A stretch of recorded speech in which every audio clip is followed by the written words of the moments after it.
সবাইকে স্বাগত জানাচ্ছি প্রবাস দর্পণ নিয়মিত সংলাপে। আপনারা জানেন সারা বিশ্বে কোভিড-19 মহামারীতে প্রায় 12,02,000 মানুষ মারা গেছেন, 12,22,000 মানুষ মারা গেছেন। আমাদের ইউকে সহ ইউরোপের বিভিন্ন দেশের আবারও লকডাউন শুরু হয়েছে।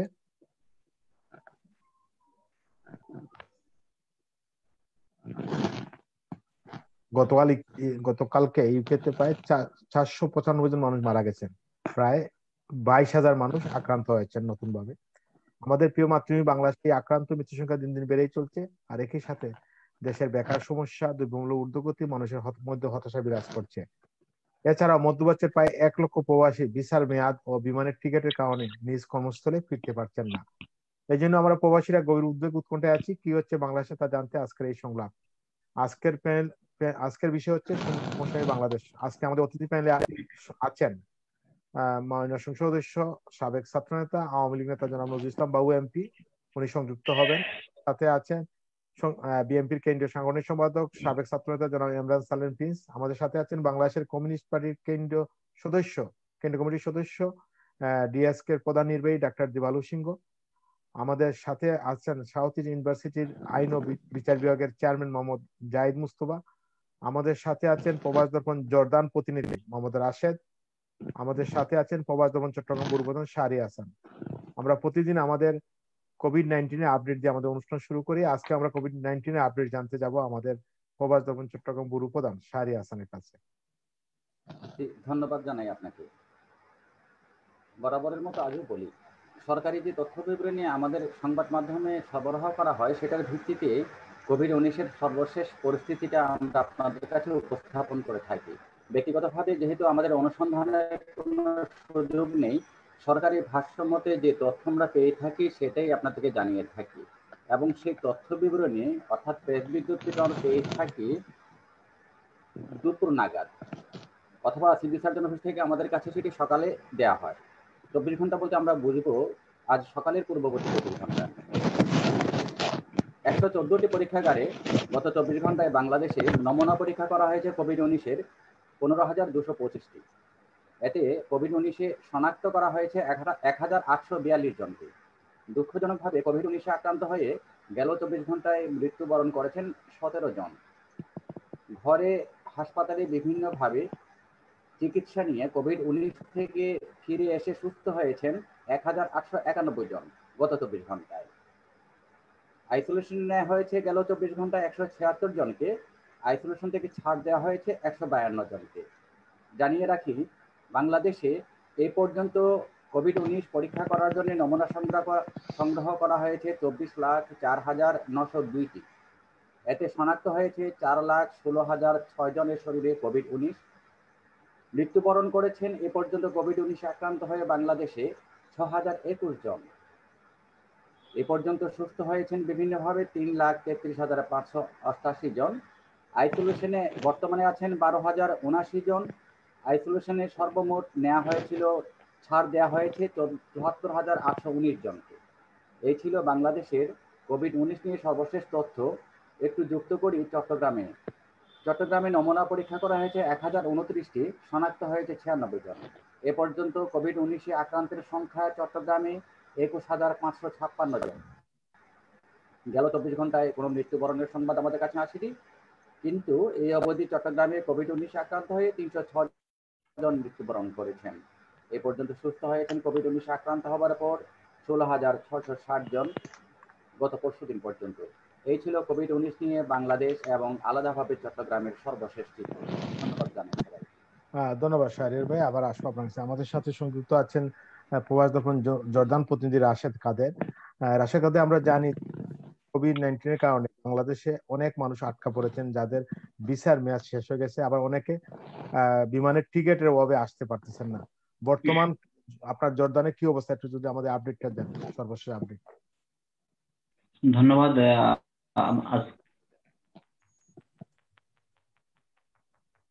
শুনতে পাচ্ছেন দাদা? শোনা যাচ্ছে। শুনতে পাচ্ছেন? জি, ধন্যবাদ আজকে আমাকে প্রবাস দর্পণে আমন্ত্রণ করার জন্য। আর আসলে হয়তো যদি আমাদের মাননীয় এমপি সাহেব থাকেন হয়তো আর একটু ভালো হতো আলোচনা। তো আমার বিশ্বাস জিনিস আপনারা পরবর্তীতে ওনার কানে কথাগুলো দিবেন।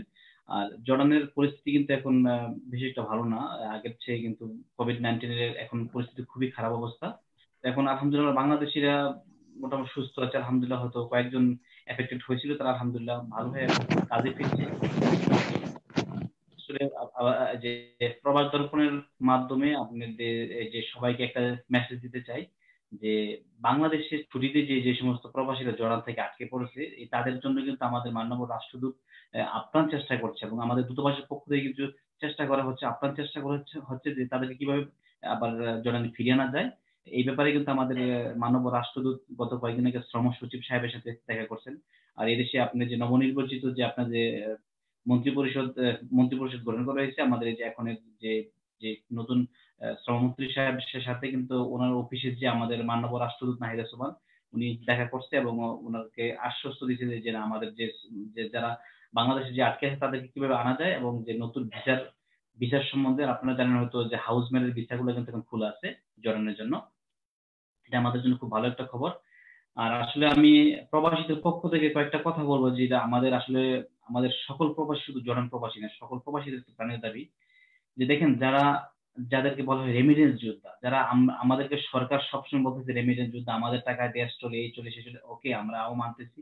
দেখেন এই যে বাংলাদেশের বাজেটের প্রায় অর্ধেকটাই কিন্তু আমাদের যে রেমিটেন্সটা থেকে আসে, কিন্তু বাংলাদেশের বাজেটের প্রায় অর্ধেকটাই কিন্তু আমাদের প্রবাসী রেমিটেন্স থেকে আসে। হ্যাঁ, তো এখন আসলে শুধু মুখেই বলবেন যে রেমিটেন্স যুদ্ধ, আমরা রেমিটেন্স যুদ্ধ এই যে দেখেন কয়েকদিন আগে যে সৌদি আরবের যে সমস্যাটা হয়েছিল, যে যারা আসবে তারা টিকিটের যে সংকটটা হয়েছিল, এটা কিন্তু কোন রকমই মেনে নেওয়া যায় না। দেখেন আমি একজন প্রবাসী, আমার মতো সেম একটা প্রবাসী দেখা গেছে যে আন্দোলন করতেছে, পুলিশের মাইর খাচ্ছে, তারপর দেখেন আপনার ডাস্টবিনের পাশে সারা তাদেরকে পাঠাতে হয়েছে, ডাস্টবিনের পাশে দেখলাম যে শুয়ে আছে, তারা কখন লাইনটা দিবে।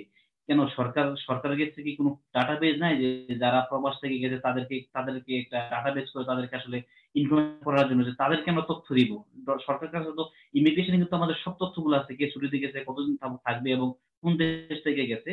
আর দেখেন শুরু লগ্ন থেকে দেখতে যে আমাদের যে বিমান বাংলাদেশে একটা আছে, আমাদের শ্রীলঙ্কান বিমান যদি ব্যবসা করতে পারে, তাহলে আমরা কেন আমাদের বিমান ব্যবসা করতে পারবো না? দেখেন এই যে বিমানটা কিন্তু প্রতি বছর কিন্তু কোটি কোটি টাকা আমাদেরকে লোকসান দিতে, প্রতি বছর আমরা দেখছি বিমান থেকে কোটি কোটি টাকা লোকসান হচ্ছে। কেন এই বিমানকে কেন যারা যারা 8 থেকে 9 মাস আগে যে প্রবাসী গেছে তাদের পকেট কিন্তু একবারেই খালি। যারা 8 থেকে 9 মাস আগে বাংলাদেশে ছুটিতে গেছে তাদের পকেট কিন্তু একবারেই খালি। কেন বাংলাদেশ সরকারকে পারছে না যে তার আমাদেরকে যে একটু হেল্প করে? বিমান তো একটা এমনি একটা লোকসানের একটা আপনার যে প্রজেক্ট, কেন আমাদেরকে প্রবাসীদেরকে যারা 8 মাস আগে ছুটিতে গেছে তাদেরকে কেন এতই দুর্ভোগ পোহাতে হবে? যাদের ভিসার খুব মেয়াদ শেষের কাছাকাছি তাদেরকে ফ্রি ভাবে করা হোক আমাদের বিমান থেকে। কেন আমাদের যদি তাদের গুটি কয়েকজন লোক, যেমন বিমান কর্মকর্তা থেকে শুরু, তারা যদি দেখেন বাংলাদেশ বিমানের টিকিট কাটতে গেলে টিকিট নেই, কিন্তু বিমান থেকে পুরো খালি আসছে। আমাদের দাবি ছিল যে আমাদের প্রবাসীদেরকে যারা আগে আটকা পড়েছে তাদেরকে যেন ফ্রি ভাবে সরকারি ভাবে তাদেরকে তাদের নিজ গন্তব্যে, যেমন যদি কেউ সৌদি থেকে সৌদিতে প্রচার হোক, পৌঁছে দেওয়া হোক, দুবাই থেকে তাদেরকে দুবাইতে পৌঁছে দেওয়া হোক। আর দেখেন এই যে প্রবাসীর যে ব্যাংকটা আসলে এটা কতটুকু সুফল এবং কতটুকু জানি, যে আমি এখনো কমপ্লিটলি জানি না যে আসলে প্রবাসী ব্যাংকটা এটা লোন কিভাবে নিতে হয়, কোথায় যেতে হবে, কোথায় কি করতে হবে। এই যে এটা আমার দাবি এবং প্রবাসীদের পক্ষ থেকে দাবি যে আমাদেরকে যখন আমরা ছুটিতে যাই, যখন আমাদেরকে ইমিগ্রেশনে একটা ফর্ম দেওয়া হয়, ওই ফর্মের অপোজিটে যেন আমাদেরকে দেওয়া হয় যেন আমরা যেন সহজ শর্তে যেন ঋণ নিতে পারি এটা থেকে, এবং এটা নিয়মাবলী যেন আমাদেরকে দেওয়া হয়, এবং যে আপনার যে ওইটা যেন, এবং যে ওই যে পেপারটা যে আমাদেরকে দেওয়া হয় সেটার অপরচিটে যেন লেখা থাকা হয় যে কিভাবে আমরা ঋণটা পাবো, কিভাবে কোনখানে যেতে হবে, এবং ওইখানে যেন যদি কোনো কেউ দুর্নীতি হয় অথবা যদি কেউ হেনস্থা হয়, এবং ওইখানে যেন একটা ফোন নাম্বার দেওয়া থাকে যে আমরা যেন আপনি যে হেড অফিসে যোগাযোগ করতে পারি, অথবা মন্ত্রণালয় অথবা ব্যাংকের কর্মকর্তার সাথে যোগাযোগ করতে পারি যে আমরা আসলে হয়রানির প্রতারণার শিকার হচ্ছি। হ্যাঁ, আর আমরা যারা প্রবাসী যারা ছুটিতে যাব তাদেরকে যেন আসলে সব বিষয় যেন অগ্রাধিকার দেওয়া হয়, যেমন মেডিকেল করতে যেন আমাদের হয়তো অনেকের ছুটি শেষ, তাদেরকে যেন খুব অগ্রাধিকার থেকে আমরা চাইবো যে প্রবাসীদের জন্য আলাদা একটা সিরিয়াল থাকবে। যদি ভিআইপি দের জন্য সিএপি দের জন্য একটা আলাদা থাকতে পারে, প্রবাসীদের জন্য কেন থাকতে পারে না? আমরা চাইবো যে সব ক্ষেত্রে প্রবাসীদের জন্য একটা আলাদা ডেস্ক থাকবে, একটা আলাদা সিরিয়াল থাকবে, যে এখানে প্রবাসীদেরকে করা হয়। অবশ্যই প্রবাসী যারা যাবে তাদের যদি আকামা যাদের তাদের পাসপোর্ট দেখিয়ে যেন সেবা নিতে পারে সুন্দর করে। আর আমরা চাইবো যেন ওই যে ব্যাংকটা থেকে, আর যারা এখানে আপনার যে কর্মহীন হয়ে যাবে, বিভিন্ন দেশ থেকে যারা কর্মহীন হয়ে যাবে, তারা যেন আপনার সুদ মুক্ত জন্য ঋণ পায়, আমাদের প্রবাসী ব্যাংক থেকে সুদ মুক্ত জন্য ঋণ পায়। আমি এটা জোর দাবি জানাবো, এবং আমি মাননীয় সংসদ সদস্যের মাধ্যমে চাইবো যে এটা এটা যেন প্রধানমন্ত্রীর কান পর্যন্ত পৌঁছে দেওয়া হয়। ধন্যবাদ।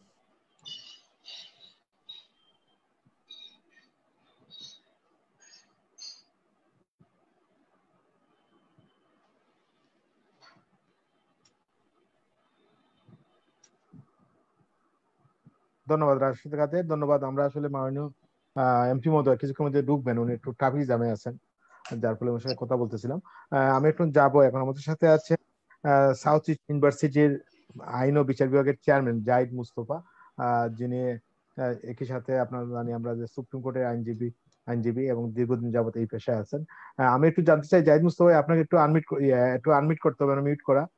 জাহিদ মুস্তফা, আমরা জানি যে বিশেষ করে যে কোভিড-19 এর ফলে বিভিন্ন শিক্ষা প্রতিষ্ঠানে আপনারা অনলাইনে আপনারা ছাত্রছাত্রীদের লেখাপড়া মানে দিচ্ছেন, সাথে সাথে আমরা দেখতে পাচ্ছি যে সরকার একটা সিদ্ধান্ত নিয়েছে যে মোবাইল ফোন দিবে আপনারা বিভিন্ন।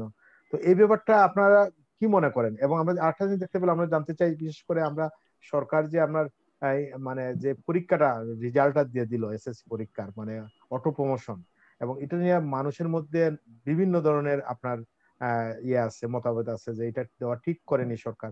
আপনি একজন শিক্ষক হিসাবে কি বলবেন? ধন্যবাদ রূপচাঁদ দাস দাদা, আপনাকে প্রথমত ধন্যবাদ জানাচ্ছি আমাকে ফ্লোর দেওয়ার জন্য, এবং দেশে এবং বিদেশে যারা আমাদেরকে শুনছেন সবাইকে অভিনন্দন। বিশেষ করে আমার সাথে সহ আলোচক যারা আছেন তাদেরকে সবাইকে শুভেচ্ছা। যে প্রশ্নটা আপনি করলেন তার পূর্বে আমি প্রথমত বলতে চাই যে আমরা যে সময় পার করছি তার সাথে সারা বিশ্ব যে সময়টা পার করছে, সেই সময় এখন বলতে গেলে এক রকমের অঘোষিত বিশ্বযুদ্ধ। প্রথম বিশ্বযুদ্ধ এবং দ্বিতীয় বিশ্বযুদ্ধ হয়েছিল মানুষ মানুষের সাথে, কিন্তু এই অঘোষিত যে যুদ্ধ, এই যুদ্ধটি মূলত একটা প্রাণঘাতী ভাইরাসের সাথে। আমি যদি তুলনা করি 1971 সালের মার্চ মাস, যেখানে মহান স্বাধীনতা যুদ্ধের মাধ্যমে স্বাধীনতা যুদ্ধ শুরু হয়েছিল, এবং ডিসেম্বরে আমরা স্বাধীনতা অর্জন করেছিলাম। কিন্তু এই যুদ্ধ আমরা দেখছি যে বাংলাদেশের ক্ষেত্রেও আমাদের ঠিক 1971 সালের মার্চ মাসে যখন যুদ্ধ শুরু হয়েছিল, ঠিক একই সাথে তাল মিলিয়ে 2020 সালের মার্চ মাসেই মূলত বাংলাদেশে আঘাত হানে এই মহামারীটি। আমরা ডিসেম্বরে স্বাধীনতা অর্জন করলেও আমার মনে হয় না যে করোনা যে মহামারী এটা এই ডিসেম্বরে নিয়ন্ত্রণে আসবে। সেটা আরো হয়তো বা সময় সাপেক্ষ ব্যাপার। তো বর্তমান প্রধানমন্ত্রী এই করোনাকে মাথায় রেখে অনেকগুলো পরিকল্পনা নিয়েছেন। এই পরিকল্পনার একটা অংশ হচ্ছে যে যারা শিক্ষার্থী আছে, আপনি যে প্রশ্নটা করলেন যে অটো পাস দেওয়া হয়েছে এবং শিক্ষার্থীদেরকে অনলাইনে শিক্ষা কার্যক্রম পরিচালনা করার সুযোগ দেওয়া হয়েছে, এটা নিয়ে অনেক তর্ক বিতর্ক রয়েছে। কিন্তু তার আগে আমি আপনাকে কিছু তথ্য দিতে চাই, যে তথ্যগুলো হচ্ছে গিয়ে কিছুটা প্রাসঙ্গিক হতে পারে আমাদের আজকের আলোচনার সাথে। সেটা হচ্ছে আজকের দৈনিক ডেইলি স্টারের তথ্য অনুযায়ী বাংলাদেশে এই করোনা বা প্যান্ডেমিকের কারণে যে শিক্ষা প্রতিষ্ঠানগুলো আছে, শিক্ষা প্রতিষ্ঠানগুলো আজ বন্ধ হয়ে যাওয়ার মতো উপক্রম, যার ফলাফল হচ্ছে প্রায় মোটামুটি 4 কোটি শিক্ষার্থী তাদের শিক্ষা কার্যক্রম ব্যাহত হওয়ার আশঙ্কা আছে। এর সাথে সাথে শিক্ষা কার্যক্রম যখন ব্যাহত হওয়ার আশঙ্কায় আছে, তার সাথে অর্থনৈতিক স্লোডাউন, তার সাথে সাথে যদি আমরা বলি শিক্ষা কার্যক্রম এবং হচ্ছে কি দারিদ্রতা, এই সব কিছু ওতপ্রোতভাবে জড়িত আছে। যেমনটা আমি যদি আপনাকে বলি, ইবোলা ভাইরাস যখন সারা বিশ্বে ছড়িয়ে পড়েছিল, সেখানে তার সাথে সাথে শিক্ষা কার্যক্রম, তার সাথে যে ইনইকুয়ালিটি বা যদি আমি বলি যে তার সাথে দারিদ্রতা, সেটা যে মাত্রা দেখা দিয়েছিল, এই মাত্রার সাথে তাল মিলে যে চ্যালেঞ্জ গুলো মানুষ ফেস করেছিল ইবোলার কারণে, সেটা ছিল লো ইনকাম, পরিবারের সদস্যদের দারিদ্রতা বৃদ্ধি এবং ইত্যাদি। যদি আমি একটু আপনাকে আরেকটু তথ্য দেই, সেটা হচ্ছে দারিদ্রতার রেট, যেটা করোনা এর প্রারম্ভে, এর মানে হচ্ছে যে মার্চ 2020 সালের আগে যেটা ছিল, করোনা আসার পরে তার হচ্ছে গিয়ে 20% দারিদ্রতা বর্তমানে বাংলাদেশে বেড়ে গেছে। এই তথ্যটি হচ্ছে আজকে দৈনিক ডেইলি স্টার থেকে নেওয়া। তার সাথে সাথে যদি আমি আপনাকে আরেকটু তথ্য দিই, সেটা হচ্ছে শিক্ষার সাথে আরো অন্যান্য সামগ্রী যেহেতু জড়িত আছে, তার সাথে আমি যদি একটু বলি, সেটা হচ্ছে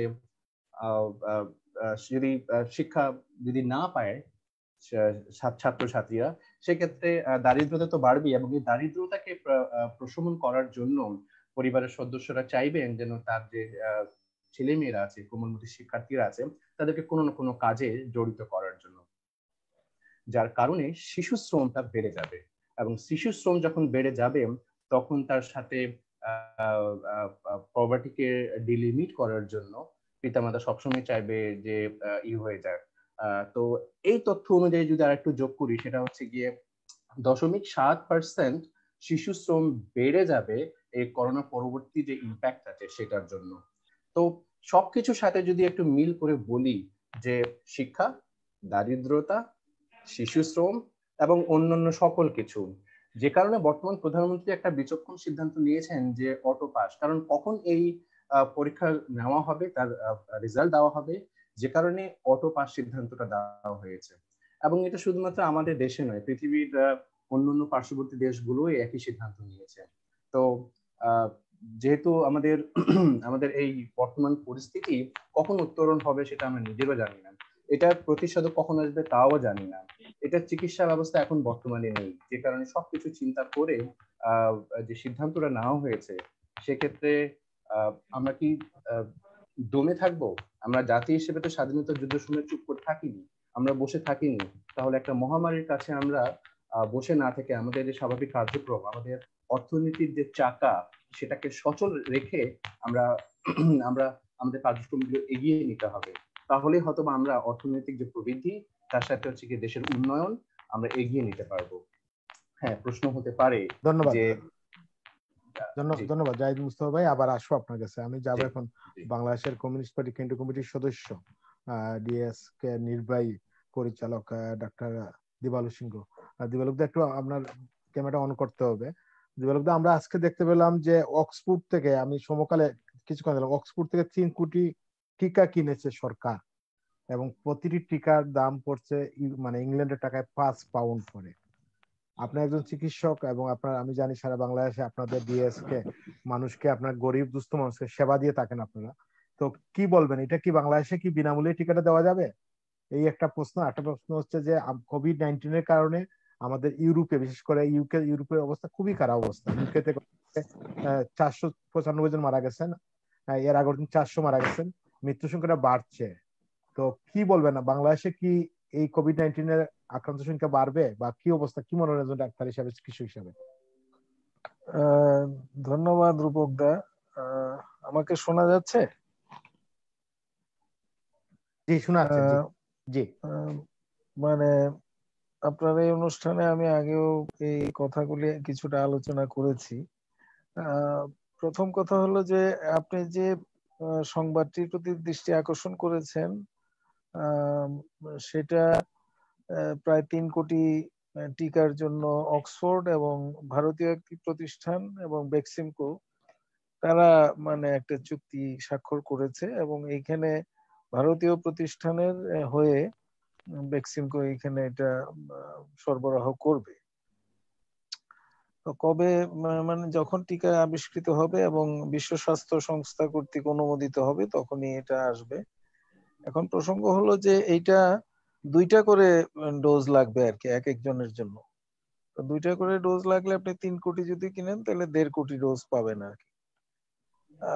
এবং এটাতে আপনার প্রায় 1000 টাকার মতো লাগবে আর কি এই ডোজটা। এখন স্বাভাবিকভাবে আমরা একটা ঘনবসতিপূর্ণ এবং দরিদ্র জাতি, এবং একটু আগে যেটা আলোচনা হচ্ছিল যে এই বাংলাদেশে কোভিড হওয়ার আগে 23% মানুষ দরিদ্র সীমার নিচে বসবাস করছিল, এবং সরকারি প্রতিষ্ঠান বিআইডিএস এর একটা গবেষণা হয়েছিল, সেই গবেষণা অনুযায়ী আরো নতুন করে আরো 9% লোক দারিদ্র সীমার নিচে চলে গেছে। তার মানে প্রায় 32-33% লোক এখন দরিদ্র সীমার নিচে অবস্থান করছে কোভিড এর কারণে, কারণ তারা যেভাবে কর্মসংস্থান করছিল সেইটা এখন মানে তারা করতে পারছে না। তো যার ফলে মানে যারা দরিদ্র সীমার নিচে আছে বা নিম্নবিত্ত এই ধরনের যারা সংখ্যার লোক, তাদের পক্ষে নিজের সহায়তায় নিজের সামর্থ্যে টিকা নেওয়ার ব্যাপারটা তাদের জন্য কঠিন হবে আর কি। সুতরাং সেই ক্ষেত্রে স্বাভাবিকভাবেই সরকারিভাবে আমাদের এখানে যেভাবে অন্যান্য টিকা, জীবন রক্ষাকারী টিকা দেওয়া হয় সেই ব্যবস্থায় আমাদেরকে যেতে হবে। এখন প্রসঙ্গ হলো যে যেহেতু আমাদের লোক সংখ্যা প্রায় 17 কোটি এখন, সুতরাং এবং সেইখানে যদি ধরেন প্রায় 35% লোক দরিদ্র সীমার নিচে থাকে, তাহলে তাদের বিষয়ে আমাদেরকে একটা সিদ্ধান্ত নিতে হবে আর কি। এখন সেই সিদ্ধান্ত নেওয়ার ক্ষেত্রে এইটা বলা যেতে পারে যে সরকার এখন কোভিড এর জন্য যে বাজেট গত জুন মাসে পাশ করেছে, জাতীয় বাজেট 5,68,000 কোটি টাকা, তার ভিতরে 2,15,000 কোটি টাকা হলো আপনার উন্নয়ন বাজেট, এবং সেটার ভিতরে 29,000 কোটি টাকা হলো স্বাস্থ্য বাজেট। এমনি কোভিড সংক্রান্ত একটা 10,000 কোটি টাকার থোক বরাদ্দের কথাও তখন বলা হয়েছে। এখন সেটা যদি সরকার নিয়ে আসতে পারেন, কারণ ওইখানে এই বাজেটের ভিতরে আবার 2 লক্ষ কোটি টাকার একটা মানে ভর্তুকি নিয়ে আসতে হবে বা ঋণ করতে হবে, এই বিষয়টিও আছে আর কি। যার ফলে আপনার এখন টিকা সংগ্রহের ব্যাপারে আপনার 3 কোটি টিকা সংগ্রহের ব্যাপারে যে চুক্তির কথা আপনি বলেছেন, তার থেকে অনেক বেশি টিকা আমাদের লাগবে। এই মুহূর্তে বিশ্ব স্বাস্থ্য সংস্থা একটা কোভ্যাক্স নামে একটা মেকানিজম চালু করেছে, যেখানে 150টি দেশ ইতিমধ্যেই সই করেছে, এবং সেইটার যে সমস্ত শর্ত আছে সেই অনুযায়ী আপনাকে প্রথমে আপনাকে কিছু টাকা জমা দিতে হবে প্রতি টিকা প্রতি। অন্তত পক্ষে টিকার দাম যদি প্রায় $11 মতো হয়, তাহলে তার 15%, আর তার থেকে বেশি দ্বিগুণ যদি আপনি দিতে পারেন, 30% যদি দিতে পারেন, তাইলে আপনাকে অগ্রাধিকার ভিত্তিতে টিকা যখন পাওয়া যাবে তখন সরবরাহ করা হবে আর কি। তো এইটা মানে বিশ্ব স্বাস্থ্য সংস্থার যে নীতিমালা, সেই নীতিমালা অনুযায়ী এটা করা হচ্ছে। তো তাদের লক্ষ্য হলো প্রায় 200 কোটি টিকার ডোজ 2021 সালের মধ্যে তারা করতে চান আর কি, এবং সেইখানে একটা বিশাল অঙ্কের টাকার প্রয়োজন। এখন এই রকম একটা পরিস্থিতিতে আমাদের বাংলাদেশ সরকার এই মুহূর্তে কিভাবে টিকা তারা কিনবেন, সেই প্রসঙ্গটি এখনো আমাদের বাংলাদেশের গণমাধ্যমে কোনোভাবে প্রকাশিত হয়নি। আমি যতটুক খবর রাখি তাতে বিশ্ব স্বাস্থ্য সংস্থার কোভ্যাক্স মেকানিজমে বাংলাদেশ সরকার আবেদন করে রেখেছে, কিন্তু সেই আবেদনের সাথে সাথে যে পরিমাণ অর্থায়নের প্রসঙ্গ, সেই প্রসঙ্গটি গণমাধ্যমে আসে নাই, এবং স্বাস্থ্যমন্ত্রীও সেটা এখন পর্যন্ত পরিষ্কার করেননি। সুতরাং মানে টিকার বিষয়টা নিশ্চিত করার জন্য যে ধরনের সরাসরি বক্তব্য সরকারের স্বাস্থ্য মন্ত্রণালয়ের কাছ থেকে আসা উচিত, সেই বিষয়টি এখনো আমরা গণমাধ্যমে দেখতে পাইনি। এটা হলো একটা দিক। আর দ্বিতীয় যে প্রসঙ্গটা আপনি ইয়ে করেছেন, এখানে এটার সাথে সাথে আরেকটা বিষয় হলো, আমি যেটা উল্লেখ করে রাখতে চাই টিকাতে কিন্তু আমাদের এইখানে আন্তর্জাতিকভাবে যে সমস্ত ফার্মাসিউটিক্যাল কোম্পানিগুলি আছে, তারা অনেক বিনিয়োগ করছে আর কি। সানোফি বিনিয়োগ করছে, ম্যাডোনা বিনিয়োগ করছে, বিল গেটস বিনিয়োগ করছে। এখন যারা বিনিয়োগ করছে তারা স্বাভাবিকভাবে এটার মধ্যে একটা তাদের নিজস্ব মানে ব্যবসায়িক একটা স্বার্থ স্বাভাবিকভাবেই তারা দেখছে আর কি। সেটার পাশাপাশি তাদের একটা রাজনৈতিক স্বার্থ তারা দেখছে, এবং পরবর্তীতে তারা তাদের নিজের দেশের মানুষের চাহিদা প্রথমে বিবেচনা করবে, এবং জাতীয় রাষ্ট্রগুলি তাদের নিজেদের স্বার্থগুলি প্রথমে সামনের দিকে নিয়ে আসবে। এই প্রসঙ্গটা থেকে যাচ্ছে আর কি।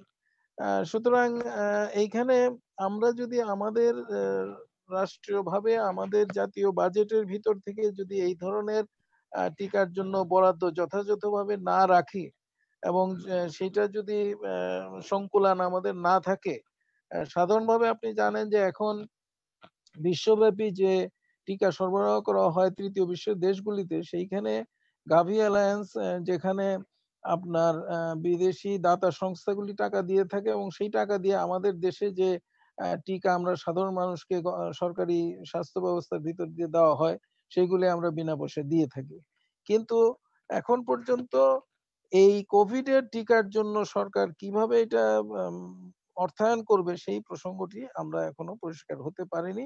আর অন্যদিকে আমরা দেখতে পাচ্ছি যে মানে যে সমস্ত বড় বড় ফার্মাসিউটিক্যাল কোম্পানি আন্তর্জাতিক আছে তাদের একটা ব্যবসায়িক ইন্টারেস্ট তারা দেখাচ্ছে এবং সেই ক্ষেত্রে তারা মানে এই মুহূর্তে এই ক্ষেত্রে বিনিয়োগ করছে এবং মার্কিন যুক্তরাষ্ট্র একটা ব্যাপক বিনিয়োগ করেছে এবং তারা নিজেদের দেশে যেমন বিনিয়োগ করেছে তেমনি ইউরোপের বিভিন্ন কোম্পানিতেও তারা বিনিয়োগ করেছে এবং আগে থেকেই তারা এই সমস্ত টিকা যাতে তাদের অগ্রিম বুকিং থাকে সেটার জন্য তারা ব্যবস্থা নিয়েছে।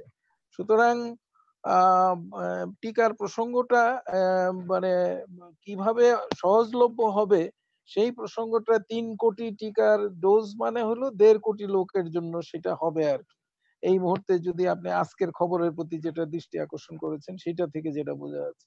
সুতরাং আমাদের দেশে আরো আরো অনেক মানুষ আছে, আরো কোটি কোটি মানুষ আছে এবং তাদের ভাগ্যে কি হবে সেই প্রসঙ্গটি সরকারের পক্ষ থেকে পরিষ্কার করা উচিত এবং কিভাবে সেটা অর্থায়ন হবে সেটাও পরিষ্কার করা উচিত এবং আমাদের বাজেটে যে বরাদ্দ ছিল সেই বরাদ্দটা এই ক্ষেত্রে কার্যকর করা হবে কিনা সেটাও পরিষ্কার করা উচিত, এইটা আমি মনে করি। আর দ্বিতীয় যে প্রসঙ্গটি আপনি এনেছেন যে সাধারণভাবে আমরা যেভাবে মানে চিকিৎসা শাস্ত্রে যেভাবে দেখা হয় যে এইখানে আমাদের দেশে যখন যখন মার্চ মাসে এই করোনার সংক্রমণ শুরু হয় তখন মানে যেটা হলো যে গরমের সময় চলে আসছিল, চৈত্র মাসে আমরা চলে আসছিলাম।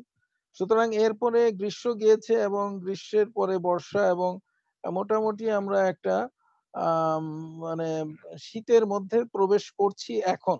এই নভেম্বর ডিসেম্বর মাসে আমরা শীতে যদিও মানে এখনো অতটা শীত পড়েনি, কিন্তু এই শীতের সময় এইটার সংক্রমণ বৃদ্ধি পাওয়ার আশঙ্কা শুধু আমরা করছি না, আমরা যারা পেশাদার এমনকি আমাদের রাষ্ট্রপ্রধানও ইতিমধ্যেই এই আশঙ্কা প্রকাশ করেছেন এবং সেই প্রকাশ করার ভিতর দিয়ে এটা বোঝা যাচ্ছে যে আমরা একটা অনিশ্চিত অবস্থার দিকে যাচ্ছি। কারণ হলো আমাদের দেশে এই মুহূর্তে মানে প্রতিরোধ ব্যবস্থা নেওয়ার জন্য যে রকম উদ্যোগী হওয়া দরকার সেই প্রতিরোধ ব্যবস্থাটা সেই রকম ভাবে দৃশ্যমান হয়নি।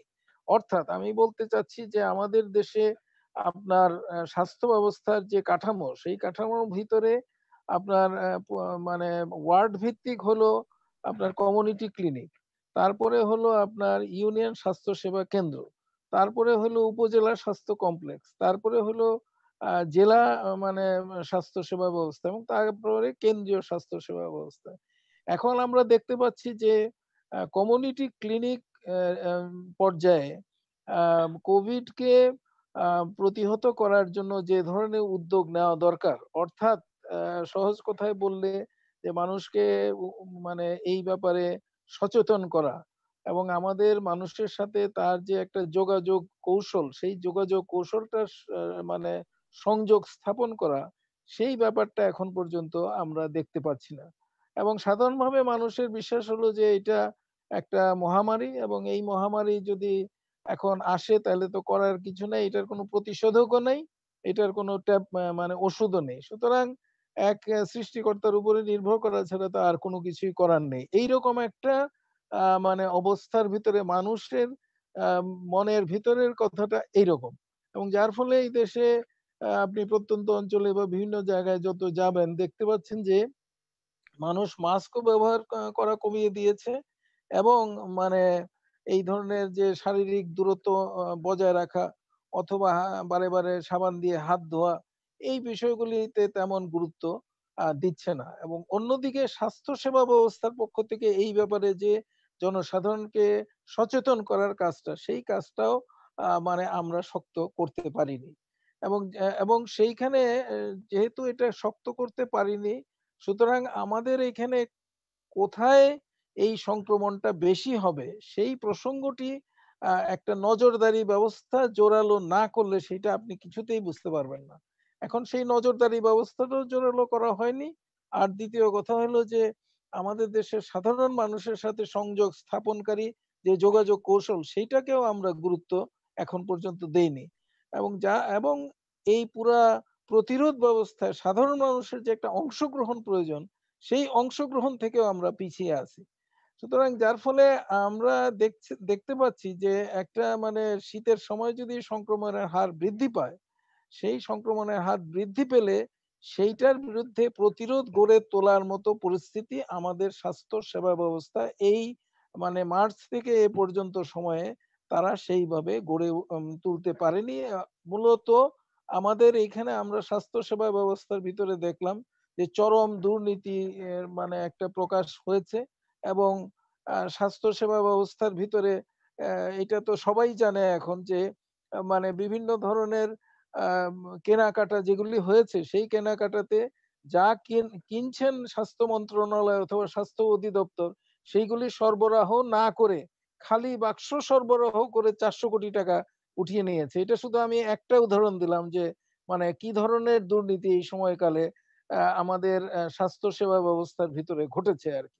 যার ফলে করোনাকালীন সময়ে একটা চরম দুর্নীতির ভিতর দিয়ে আমাদের বাংলাদেশ অগ্রসর হয়েছে। এবং অন্যদিকে আমাদের প্রতিরোধ ব্যবস্থাটা স্বাস্থ্য সেবার ভিতর দিয়ে যেটা করা দরকার বা জনস্বাস্থ্য ব্যবস্থাকে যে শক্তিশালী করা দরকার, সেই দিকেও আমরা দৃষ্টি দিতে পারিনি। যার ফলে আমি শেষ করতেছি, যার ফলে মানে আগামী শীতে যদি এই সংক্রমণের প্রকোপ বেড়ে যায়, তাহলে আমরা একটা অনিশ্চিত পরিস্থিতির দিকে এগিয়ে যাচ্ছি। এবং সেইটা আমাদের সরকার মোটামুটি ছেড়ে দিয়েছে যে এইখানে যদি কেউ মানে স্বাস্থ্যসেবা বিধি মেনে চলে তাহলে মেনে চললো, যদি না মেনে চলে তাইলেও মানে এটা আপনার দায়িত্ব, এইরকম একটা পরিস্থিতিতে চলে গিয়েছে। যেখানে অন্যান্য দেশে সরকারগুলি, এমনকি আপনি তো লন্ডনে বসে এই কার্যক্রম মানে আজকের এই অনুষ্ঠান পরিচালনা করছেন, সেইখানে সরকার দেখেন কি কি ধরনের ব্যবস্থা ইতিমধ্যেই গ্রহণ করেছে। তার একটা দায়বোধ থেকে যে জনগণের প্রতি তার একটা দায়বোধ আছে, এবং সে জনগণের ভোটে নির্বাচিত হয়েছে বিধায় সে সেই দায়বোধটা অনুভব করছে।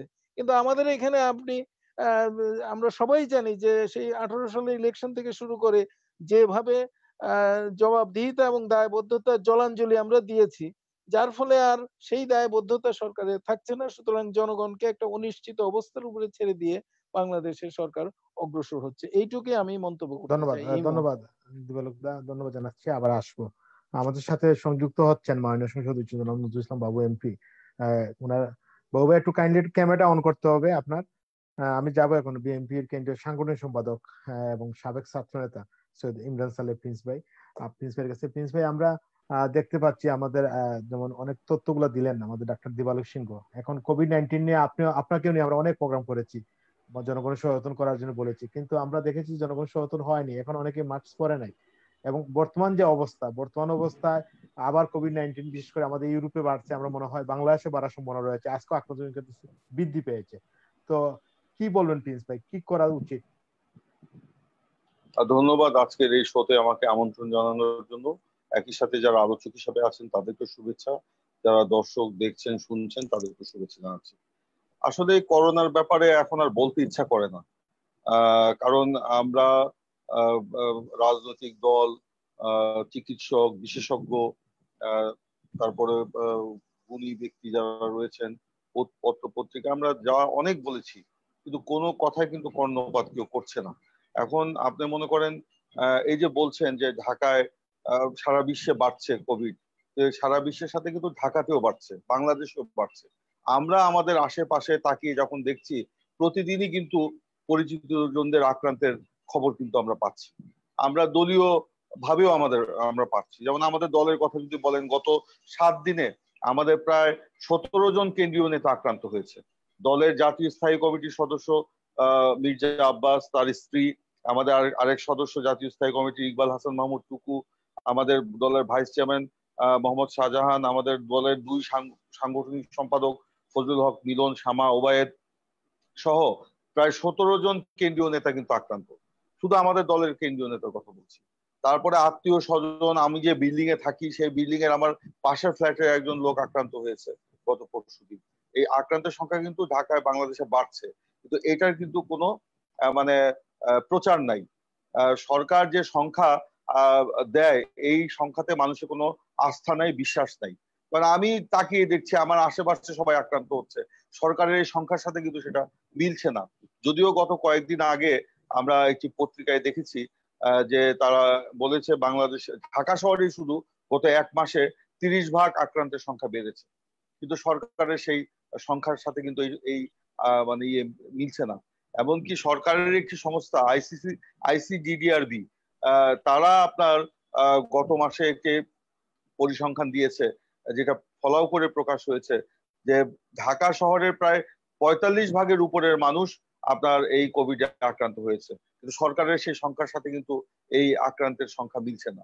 তো এইগুলো বলে আসলে আমরা প্রথম থেকেই যা বলেছি এখনো বলছি, আমার কাছে মনে হয়েছে যে সরকার এই সংখ্যাগুলো গোপন করছে একটা মানে অদৃশ্য কোনো কারণে, বা কি কারণে গোপন করছে আমার কিন্তু আমার মনে হচ্ছে না। এখানে ডাক্তার দিবালোক সিংহ যে কথাগুলো বলে গেলেন আমি একমত, যে এখানে আসলে আমাদের এই যে আক্রান্তের সংখ্যা যে বাড়ছে সরকার বলছে, কিন্তু সরকারের তো এক প্রজ্ঞাপন জারি ছাড়া কোনো উদ্যোগ নাই। বলছে নো মাস্ক নো ওয়ার্ক।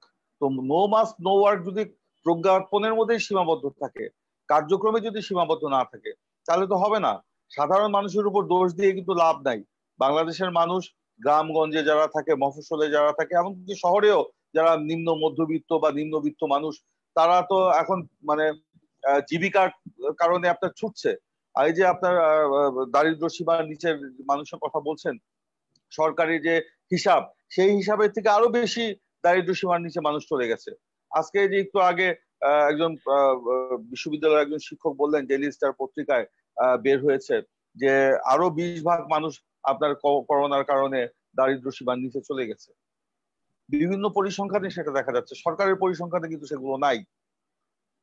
সরকারের পরিসংখ্যানে সরকারের পরিসংখ্যানে আসছে কি মাত্র 9 ভাগ মানুষ।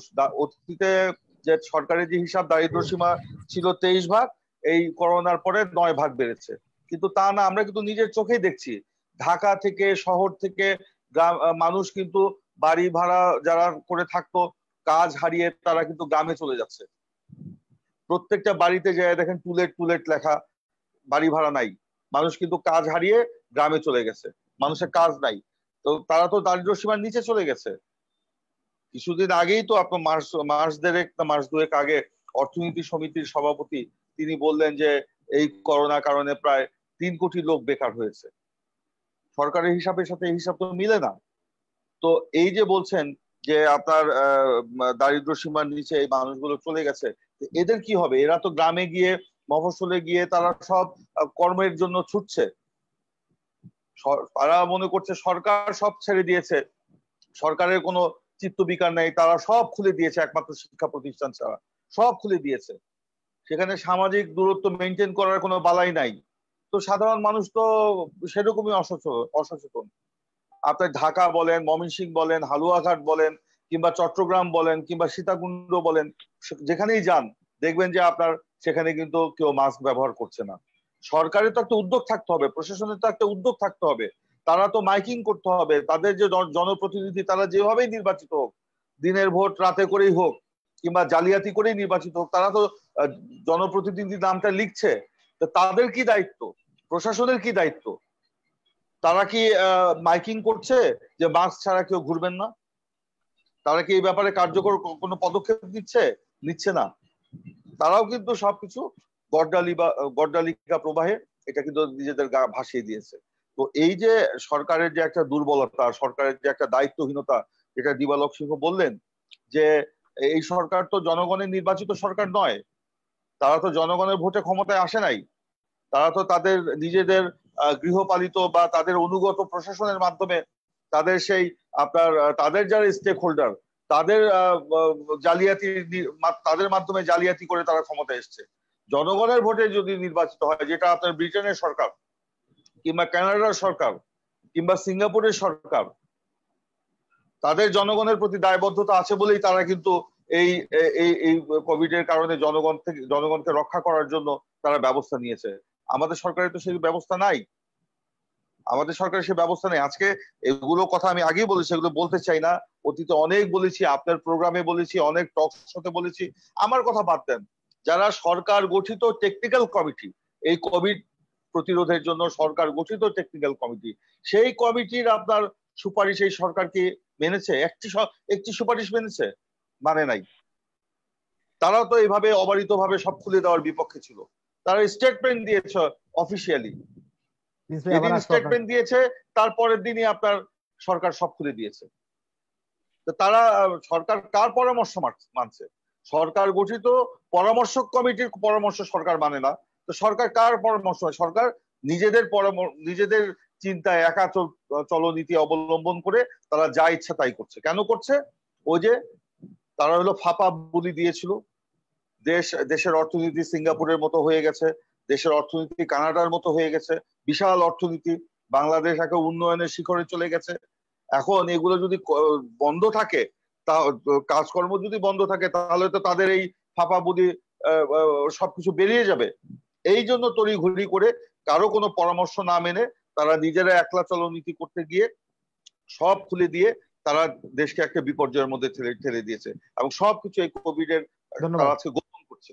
তো আমি আরেকটা কথা বলতে চাই, যে এখানে টিকার ব্যাপার বলা হয়েছে, যে ভারতীয় একটি প্রতিষ্ঠান এবং বেক্সিমকো ইত্যাদি। এটা তো সরকার আনছে না। সরকারের এই টিকার ভ্যাকসিনের বিষয়ে সরকারের যে নীতি, কি নীতি, এটা তো কেউ জানে না, এটা তো দৃশ্যমান নয়। অবশ্যই এই টিকার ব্যাপারে সরকারকে উদ্যোগ দিতে হবে। এই যে 1000 টাকা করে আপনার টিকা, যেটা আপনি বলছেন, এটা 1000 টাকা থাকবে না, এটা বিনিয়োগ করছে, এটা আপনার আরো বাড়বে টাকা। এই 1000 বা 1500 টাকা দিয়ে একটা সাধারণ রিকশাওয়ালা কিংবা কৃষক কিংবা মানে জেলে কিংবা আপনার একজন শ্রমিক, তার পক্ষে এই ভ্যাকসিন নেওয়া সম্ভব নয়। সেই কারণে সরকারকে এই বিনা পয়সায় ভ্যাকসিন দিতে হবে এবং প্রত্যেকটা মানুষের জন্য ভ্যাকসিন নিশ্চিত করতে হবে, যেভাবে হোক, পর্যায়ক্রমে হোক বা যেভাবে হোক। সরকারের এই ব্যাপারে নীতিমালা থাকা উচিত এবং যারা বিশেষজ্ঞ, ডক্টর দিবালোক সিংহর মতো যারা বিশেষজ্ঞ রয়েছেন বা আরো অন্য যারা বিশেষজ্ঞ রয়েছেন, তাদের পরামর্শ নিয়ে এই নীতিমালা সরকারের গ্রহণ করা উচিত। এবং আমি বলবো, এটা যদি সরকার যত তাড়াতাড়ি করবে, জনগণ তত আস্থা পাবে এবং তারা সেভাবে চলে আসবে। আর এই ভ্যাকসিন যদি কেনা বা দেওয়ার ব্যাপারে ওই যে কোভিড এর সুরক্ষা সামগ্রী নিয়ে যে জালিয়াতি দুর্নীতি হলো, সেরকম যদি হয়, তাহলে তো মানুষের আর বেঁচে থাকার কোনো সুযোগ থাকবে না। ধন্যবাদ প্রিন্স ভাই। আমি আমাদের সাথে সংযুক্ত হয়েছেন মাননীয় সংসদ সদস্য, ছাত্রলীগের সাবেক সাধারণ সম্পাদক এবং নারায়ণগঞ্জ 2 আসনের মাননীয় এমপি নজরুল ইসলাম বাবু ভাই। বাবু ভাই, আপনার স্বাগত জানাচ্ছি। বাবু ভাই, আপনি মানে শুনছেন আমাদের, বিশেষ করে সৈয়দ ইমরান সালে প্রিন্স ভাই বললেন যে জিনিসগুলো একটু আনমিট করতে হবে বাবু ভাই। যে এখন যে কোভিড, বিশেষ করে আমাদের ইউরোপ যুক্তরাজ্যে আবার কোভিড মানে বাড়ছে এবং বাংলাদেশেও আছে, আক্রান্ত সংখ্যা অনেক বৃদ্ধি পেয়েছে। যদি বাংলাদেশে আবার এই কোভিড-19 বাড়ে, তাহলে সরকার তো আপনার বিভিন্ন বিষয়ে নিয়ম নীতি দিয়েছে, কিন্তু জনগণ মানতেছে না। কি বলবেন আপনি? একটু আনমিট করতে হবে বাবু, শুনতে পাচ্ছি না আমরা।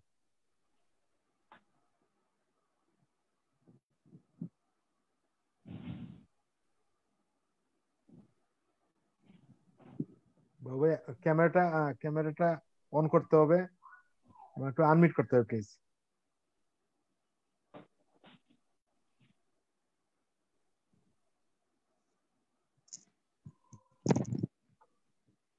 আচ্ছা, সম্ভবত ইন্টারনেটে অনেক প্রবলেম হচ্ছে।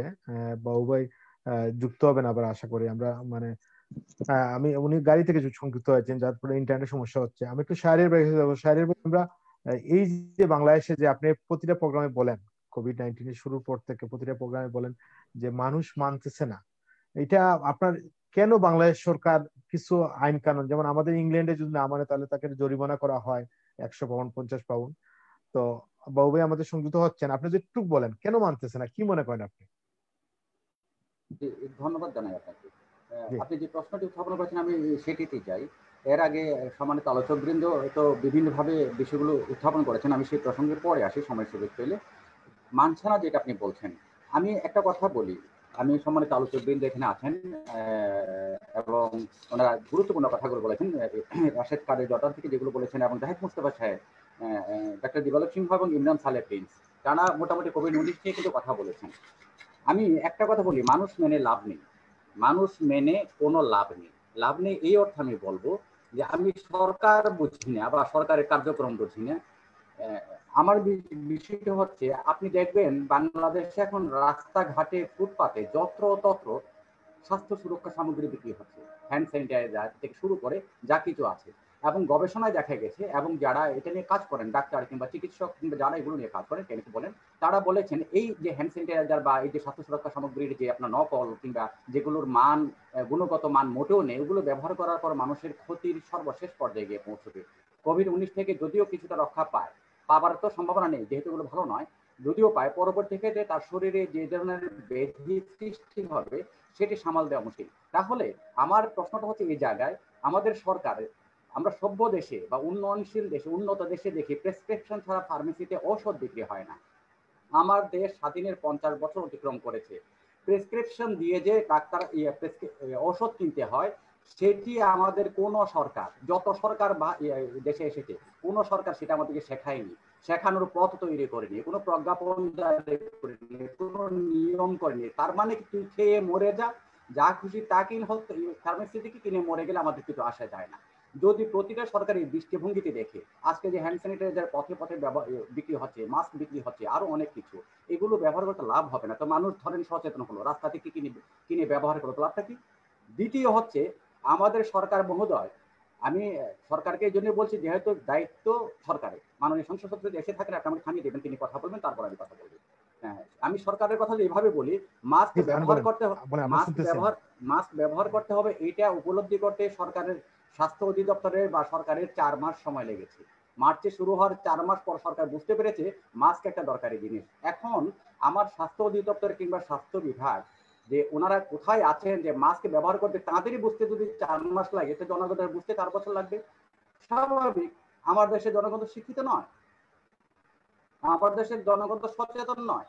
আমাদের প্রথম বিষয় হচ্ছে, কোন সরকার আমাদেরকে সভ্যতা ভব্যতা শেখায়নি, ভব্যতা সভ্যতা শেখায়নি বলে রাস্তায় থুতু ফেলি, যত্র তত্র যে কোনো ভাবে হাঁটি। এখন আপনি রাস্তা দিয়ে যাচ্ছেন মাস্ক মুখে লাগিয়ে, আপনি হ্যান্ড স্যানিটাইজারের পকেটে রেখেছেন, আপনার পাশে যিনি আছেন তিনি মাস্ক ব্যবহার করেননি, হ্যান্ড স্যানিটাইজার ব্যবহার করেননি, আপনি তাকে কিছু বলতে যাবেন, সে আপনার গুরুত্ব দিতে হবে, বলে যে চীন থেকে এখানে এসে আমাদেরকে কি করবে, ওরা উল্টো পাল্টা প্রশ্ন করে, আমরা মরবো না, আমাদের অসুবিধা নাই। তাহলে আমাদের শিক্ষার অভাবটার জন্য আমি আমার ইয়েকে দায়ী করি না, জনগণকে দায়ী করি না, আমাদের রাজনীতিক, আমি আবারও আমাদেরকে সেই জায়গায় পৌঁছাতে পারেনি। আচ্ছা, এই বাবু ভাই ঢুকছে কিন্তু উনি রাস্তায় সংযুক্ত হতে পারছে না। জি জি বলেন শাহরিয়ার ভাই। দ্বিতীয় যেটি হচ্ছে, হ্যাঁ, কোভিড-19 নমুনা, এর আগে আলোচকবৃন্দ বলে গেছেন যে নমুনা পরীক্ষা করা হয়েছে, অর্থাৎ মনে হচ্ছে যে আমাদের কোভিড-19টা এরকম যে সে একটা শ্রেণীবদ্ধভাবে আসে, অর্থাৎ ক্লাস 6-এ 70 জন ছাত্রছাত্রী আছে, ক্লাস 9-এ 79 জন ছাত্রছাত্রী আছে। কোভিড-19 আমাদের দেশে যেন প্রতিদিন এইভাবে আসে 76, 79, অর্থাৎ 14,000, 15,000 নমুনা পরীক্ষা করা হয়, ওখান থেকে যে কজনকে পাওয়া যায়। বাংলাদেশে মানুষ লিখিতভাবে যাই হোক, আমরা ধারণা করি যে 20 কোটির মতো মানুষ আছে। 20 কোটির মতো মানুষ থাকলে আপনার যেভাবে নমুনা পরীক্ষা করা হচ্ছে, তাতে করে আমরা কারা শনাক্ত হয়েছে, কতজন আক্রান্ত আছে বোঝার কোনো উপায় নেই। উপায় তো নেই, বরং প্রতিদিন বাড়বে। এই কারণে যারা পরীক্ষার বাইরে রয়ে গেছে, নমুনা যাদের সংগ্রহ করা হয়নি এবং যারা করোনা আক্রান্ত হয়ে আছে, তারা কিন্তু ওটাকে বাইরের দিকে ছড়িয়ে দিচ্ছে। এখন মানুষ সচেতন হবার বিষয়টা নিয়ে প্রথম এনেছেন, মানুষকে সচেতন করার জন্য যেমন দেশ তেমন দেশের ব্যবস্থা হতে হয়। তার কারণ বিষয়টা আমি এভাবে বলি, মানুষ যেভাবে বুঝবে, যে ভাষায় মানুষ বুঝবে, তাকে সেই ভাষায় কথা বলতে হবে। আমাদের সরকারকে ওই ভাষাটা প্রয়োগ করতে হবে যে ভাষায় দেশের জনগণ বোঝে। এই দেশের জনগণকে বোঝানোর জন্য যেসব কার্যক্রম নেওয়া দরকার সেটা করা, প্রজ্ঞাপন জারি করে মাননীয় প্রধানমন্ত্রী উদাত্ত আহ্বান জানালে এখানে যে মানুষ শুনবে, সেই সভ্যতা, সেই ভব্যতা আমরা পৌঁছতে পারিনি। দ্বিতীয় কথা হচ্ছে, সরকারের অনেক উদাসীনতা আছে এবং আমাদের রাজনীতিকরা যারা বিভিন্নভাবে কোভিড-19 নিয়ে সহযোগিতার হাত বাড়িয়েছেন, তারাও যে তাদের দায়িত্ব থেকে কতটুকু পর্যন্ত তারা করেছেন, কতটুকু পর্যন্ত মানুষের জন্য নিবেদিত হয়েছে, সেটিও আমার প্রশ্ন আছে। তো বিষয়টি আমি যদি এভাবে বলি, আপনার একটু আগে জাহিদ মুস্তাফা সাহেব সম্মানিত আলোচক, তিনি খুব চমৎকারভাবে বিষয়টি উপস্থাপন করেছেন। তিনি যেটি বলতে চেয়েছেন, শিক্ষা প্রতিষ্ঠান বন্ধ, শিক্ষা কার্যক্রম ব্যাহত, সেটি বলেছেন। দারিদ্রতার হারটা তিনি টেনে এনেছেন, কিন্তু যেটা বাস্তবতা, এবং এর সাথে সম্পৃক্ত হবে কোভিড-19 কারণে গিয়ে আপনার দারিদ্রতার পাশাপাশি শিশু শ্রম। যে ভাই আবার আসবো শাহরিয়ার ভাই, আমরা আবার আসবো। আমাদের সাথে সংযুক্ত হয়েছে মাননীয় সংসদ সদস্য জনাব নজরুল ইসলাম বাবু ভাই। বাবু ভাই একটু ক্যামেরাটা অন করতে হবে, ক্যামেরাটা বন্ধ। আর ঠিক আছে না, ক্যামেরাটা অন হয় নাই বাবু ভাই, ক্যামেরাটা অন হয় নাই, অফ করা। আমি এখন জাস্ট রিকোয়েস্ট পাঠাইছি, জাস্ট আমি কাজ করলে অন হয়ে যাবে, প্লিজ।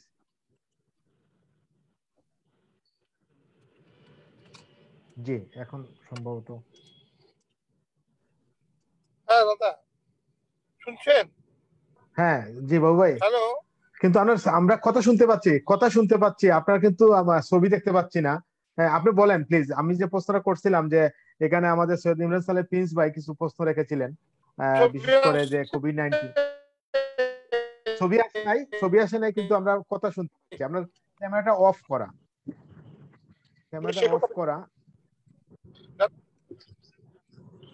আমি এখানে নেটের সমস্যা করছে আমাকে। আমি আপনাকে ক্যামেরা অনের জন্য রিকোয়েস্ট পাঠাইছি। জি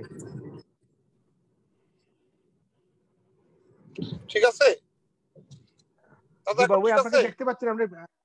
না, ঠিক হচ্ছে না, বাট আপনি বলেন, আমরা কথা শুনতে পাচ্ছি। হ্যালো, আপনি একটু বলেন। জি জি জি বাবু ভাই, আমরা কথা বলেন, আমরা দেখতে পাচ্ছি না আপনাকে, কিন্তু একটু বলেন প্লিজ। আপনার কথাগুলো আমরা শুনতে পাবো, একটু বলেন। আমি যে কথাটি বলতেছিলাম যে দিচ্ছেন না, হ্যাঁ এটা তো আপনারা নিজেরাই জানছেন, দেখছেন। এখন যথাযথ ভূমিকা রাখার কারণেই এখন পর্যন্ত বাংলাদেশ ভালো আছে। সরকারের দৃষ্টি এবং দিক নির্দেশনা সঠিক বলেই এবং জনগণ তা মেনে নিয়েছেন বলেই বাংলাদেশে আজকে করোনা থেকে আমরা অনেকটা মুক্ত হয়েছি। সুতরাং এখানে বারবার যদি বলেন যে সরকার কোনো ব্যবস্থা নিচ্ছেন না, তাহলে আমার প্রশ্ন, সরকার ব্যবস্থা না নেওয়ার উদ্দেশ্য কি? তিনি বললেন যে অর্থনৈতিকভাবে সরকার যে স্বাবলম্বী ঘোষণা দিয়েছেন, এইটাকে প্রমাণ করার জন্য এখন কোভিড-19 কে উপেক্ষা করে আমরা সব ধরনের কর্মকাণ্ডে ছড়িয়ে পড়ছি। বাস্তবতা হলো রিজার্ভ, বাংলাদেশের রিজার্ভই প্রমাণ করে, উন্নয়নই প্রমাণ করে যে বাংলাদেশের অবস্থাটা কি। আমরা শুধু মুখ দিয়ে বলবো পৃথিবী কি সেই জায়গায় আছে, বাংলাদেশ কি সেই জায়গায় আছে? উনি কি জানেন না? ইনফরমেশন তার মধ্যে নেই? আমাদের দেশের অর্থনৈতিক অবস্থাটা কি দাঁড়িয়েছে, এটা কি উনি নিজে উপলব্ধি করেন না? নিশ্চয়ই করেন। কিন্তু এখন আমি যে কথাটি বলতে চাই সেটা হলো, আমরা এই কোভিড-19 প্রথম ধাপেও কিন্তু শুনেছি বাংলাদেশে 20 লক্ষ লোক মারা যাবেন। আমরা বিশ্ব স্বাস্থ্য সংস্থা এটা চিন্তা করেছিলেন। আমাদের সরকার কিন্তু যে দিক নির্দেশনা মানুষকে দিয়েছিলেন, জনগণকে, জনগণ তা পালন করেছেন বলেই সেই ধরনের ঘটনা কিন্তু বাংলাদেশে ঘটেনি, অর্থাৎ ভয়াবহতা ছিল না। এখনো আমি আপনাকে বলতে পারি, সরকার বলেছেন মাস্ক পরতে হবে, সাবধানে থাকতে হবে, দিক নির্দেশনা যেটা দিয়েছেন সবগুলি কিন্তু বাংলাদেশের জনগণ মেনে নিচ্ছেন। যারা টকশোতে এসে এটা বলেন, তারা হয়তো কেন বলেন এটার ব্যাখ্যা ওনারা দিতে পারবেন। আমার মনে হয় বিষয়টি বোধগম্য নয়। আমরা ভালো আছি, ইনশাল্লাহ ভালো থাকবো। বাংলাদেশের সকল কর্মকাণ্ড সঠিকভাবে পরিচালিত হচ্ছে। এখন পর্যন্ত কোভিড-19 আমাদেরকে ওইরকম কোনো ধাক্কা দিতে পারে নাই, এটাই আমাদের সফলতা। এখনো বাংলাদেশের কার্যক্রম চলছে, উৎপাদন ব্যবস্থা এখনো রহিত হয়নি, আমরা ব্যবসা বাণিজ্য সবকিছুতে সচল রয়েছি। এটা আমাদের প্রতি আল্লাহর রহমত রয়েছে এবং সরকারের সঠিক দিক নির্দেশনা রয়েছে। সরকার জনগণের পাশে আছে, এমন কোন সেক্টর নেই যারা ক্ষতিগ্রস্ত হয়েছে সরকার প্রণোদনা দেননি। এই প্রণোদনার মধ্য দিয়ে কোনো ব্যবসায়ী ঝরে পড়েনি, আজকে তারা আবার মাথা উঁচু করে দাঁড়াতে পেরেছে।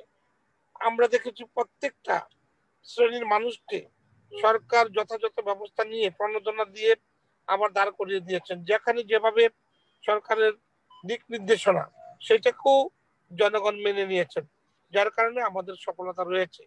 আমাদের এই যে সরকারের দিক নির্দেশনা এবং দার্শনিক নেতৃত্ব, এই নেতৃত্বের প্রতি আমাদের যখন প্রশংসা করতে হয়, তখনই আজকে যারা বিরোধী দলে আছেন সরকারের ভালো দিকটা তুলে ধরতে চান না, তারা নানান কথা বলেন। আসলে বাস্তবতা হলো দেশ সমৃদ্ধশালী হয়েছে, উন্নয়নের দেশ, এবং মাইল ফলক হয়ে পৃথিবীকে অবাক করে দিয়েছে। বাংলাদেশের নেতৃত্ব নিয়ে এখন মানুষ বলেন যে সফল রাষ্ট্রনায়কের কর্মকাণ্ডের আজকে এর প্রতিফলন হলো বাংলাদেশ এগিয়ে যাওয়া। এইটা যারা সহ্য করতে পারেন না তারাই বলেন ওই ভোটের কথা, তারাই বলেন নির্বাচন প্রহসনের কথা, বিভিন্ন রকম কথা বলে সরকারকে তারা এবং নির্বাচনকে আজকে মানুষের কাছে প্রশ্নবিদ্ধ করতে চায়, যা কোনোভাবেই সম্ভব হয় না। যার কারণে জনগণ তাদের সাথে নেই, জনগণ ওনাদের কোনো বক্তব্য শোনেন না এবং রাজপথে আন্দোলন সংগ্রামের কথা বলে আজ পর্যন্ত কোনোদিন নামতেই পারেন। এতে প্রতীয়মান হয় যাদের সাথে আজকে বাংলার জনগণ নেই, তারা নানান কথা বলে সরকারকে বিভিন্ন সময়ে ইতস্তত বোধ করেন বলে তারা এইসব কথা বলে টিকে আছেন। আসলে বাস্তবতা হলো বাংলাদেশ উন্নয়নের দেশ, বাংলাদেশ আজকে অর্থনৈতিকভাবে এগিয়ে যাওয়ার দেশ। বাংলাদেশের আজকে এই ভয়াবহতা, এই কোভিড-19 ভয়াবহতা স্পর্শ করতে পারেনি। এগুলি সবই হলো সরকারের সফলতা। ব্যক্তিগতভাবে আমি এটা মনে করি এবং বিশ্বাস করি। জি নজরুল ভাই, আমি বাবু ভাই আরেকটা জিনিস বলতে চাই যে আপনি আমাদের এই প্রোগ্রামে এসে বারবার অনেকেই দাবি করেছিল যে এই যে যারা আপনার গরিব ছাত্রছাত্রীদেরকে মোবাইল দেওয়া, আমরা গতকালকে দেখলাম যে মাননীয় প্রধানমন্ত্রী যারা মানে অসহায় গরিব ছাত্রছাত্রীদের মোবাইলের প্রণোদনার ব্যবস্থা করেছেন, এবারে কি বলবেন? এই ব্যাপারে তো সরকার তো সবসময় জনগণের চাহিদা পূরণের জন্য, বাংলাদেশের সরকার, রাষ্ট্রের প্রধান বঙ্গবন্ধুর কন্যা জননেত্রী শেখ হাসিনা সবসময়ই জনগণের প্রত্যাশা পূরণের সরকার, এবং তিনি সর্বদাই এই রাজনীতিটা করেন।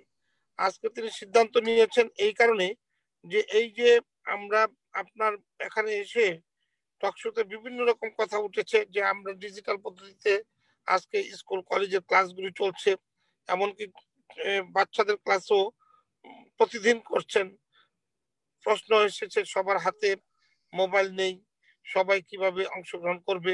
আজকে সরকার এটা উপলব্ধি করেছেন এবং সমস্যা সমাধানের পথ বাছাই করে আজকে এই পদ্ধতি গ্রহণ করেছেন। এতেই প্রমাণিত হয় সরকার জনগণের জন্য এবং জনগণ সরকারের প্রতি আস্থাশীল, যার কারণে সরকারের সামনে যেটা প্রস্তাব করেন সেইটা সরকার গ্রহণ করেন। হ্যালো, ধন্যবাদ, আবার আসবো আপনার কাছে। নজরুল ভাই, আমি একটু যাব, এখন আমাদের সাথে সংযুক্ত আছেন আমাদের প্রভাত চট্টগ্রাম ব্যুরো প্রধান শাহরিয়ার হাসান ভাই। শাহরিয়ার হাসান ভাই, খুব সংক্ষিপ্ত বলতে হবে কারণ আমরা অনুষ্ঠানের একদিকে শেষ পর্যায়ে, একটু সংক্ষিপ্ত বলুন প্লিজ। আজকে আমাদের অনেক দর্শকের অনেক প্রশ্ন রয়েছে, আপনারও অনেক প্রশ্ন রয়েছে আমরা জানি। জি, ধন্যবাদ আপনাকে। আমি সংক্ষিপ্তভাবে করি। মুশকিলটা হচ্ছে কি জানেন, এই ধরনের আলোচনা সভার মধ্যে যে বিষয়টা মুশকিল হয়, এখন এশিয়ান এই অবস্থার মধ্যে ট্রাম্প বাইডেনও চলে এসেছে আমাদের মতো অবস্থার মধ্যেই। অর্থাৎ মাননীয় সংসদ সদস্য চমৎকারভাবে তার সরকারের যে কর্মকাণ্ড সেটি উপস্থাপন করেছেন। এর আগে আমরা আলোচকদের বক্তব্য শুনেছি। বিষয়টা এমন হয়ে গেছে, ইমরান সালেহ প্রিন্স যে বিষয়গুলো বলেছেন, যে ভাষায় কথা বলেছেন, সেই ভাষায় আমাদের মাননীয় সংসদ সদস্য নজরুল ইসলাম বাবু তিনি যদি বিরোধী দলে যান ওই ভাষাটা ব্যবহার করবেন, অর্থাৎ কপি করে ফেলেন। এবং মাননীয় সংসদ সদস্য যে কথাগুলো বলেছেন সেটি ইমরান সালেহ প্রিন্স ভাই বা তার দলে যারা আছেন তারা যখন ক্ষমতায় যাবেন তখন ওই বাবু ভাইয়ের ভাষায় কথা বলবেন, যেটি কপি করে ফেলেন। এটা হচ্ছে বড় সমস্যা।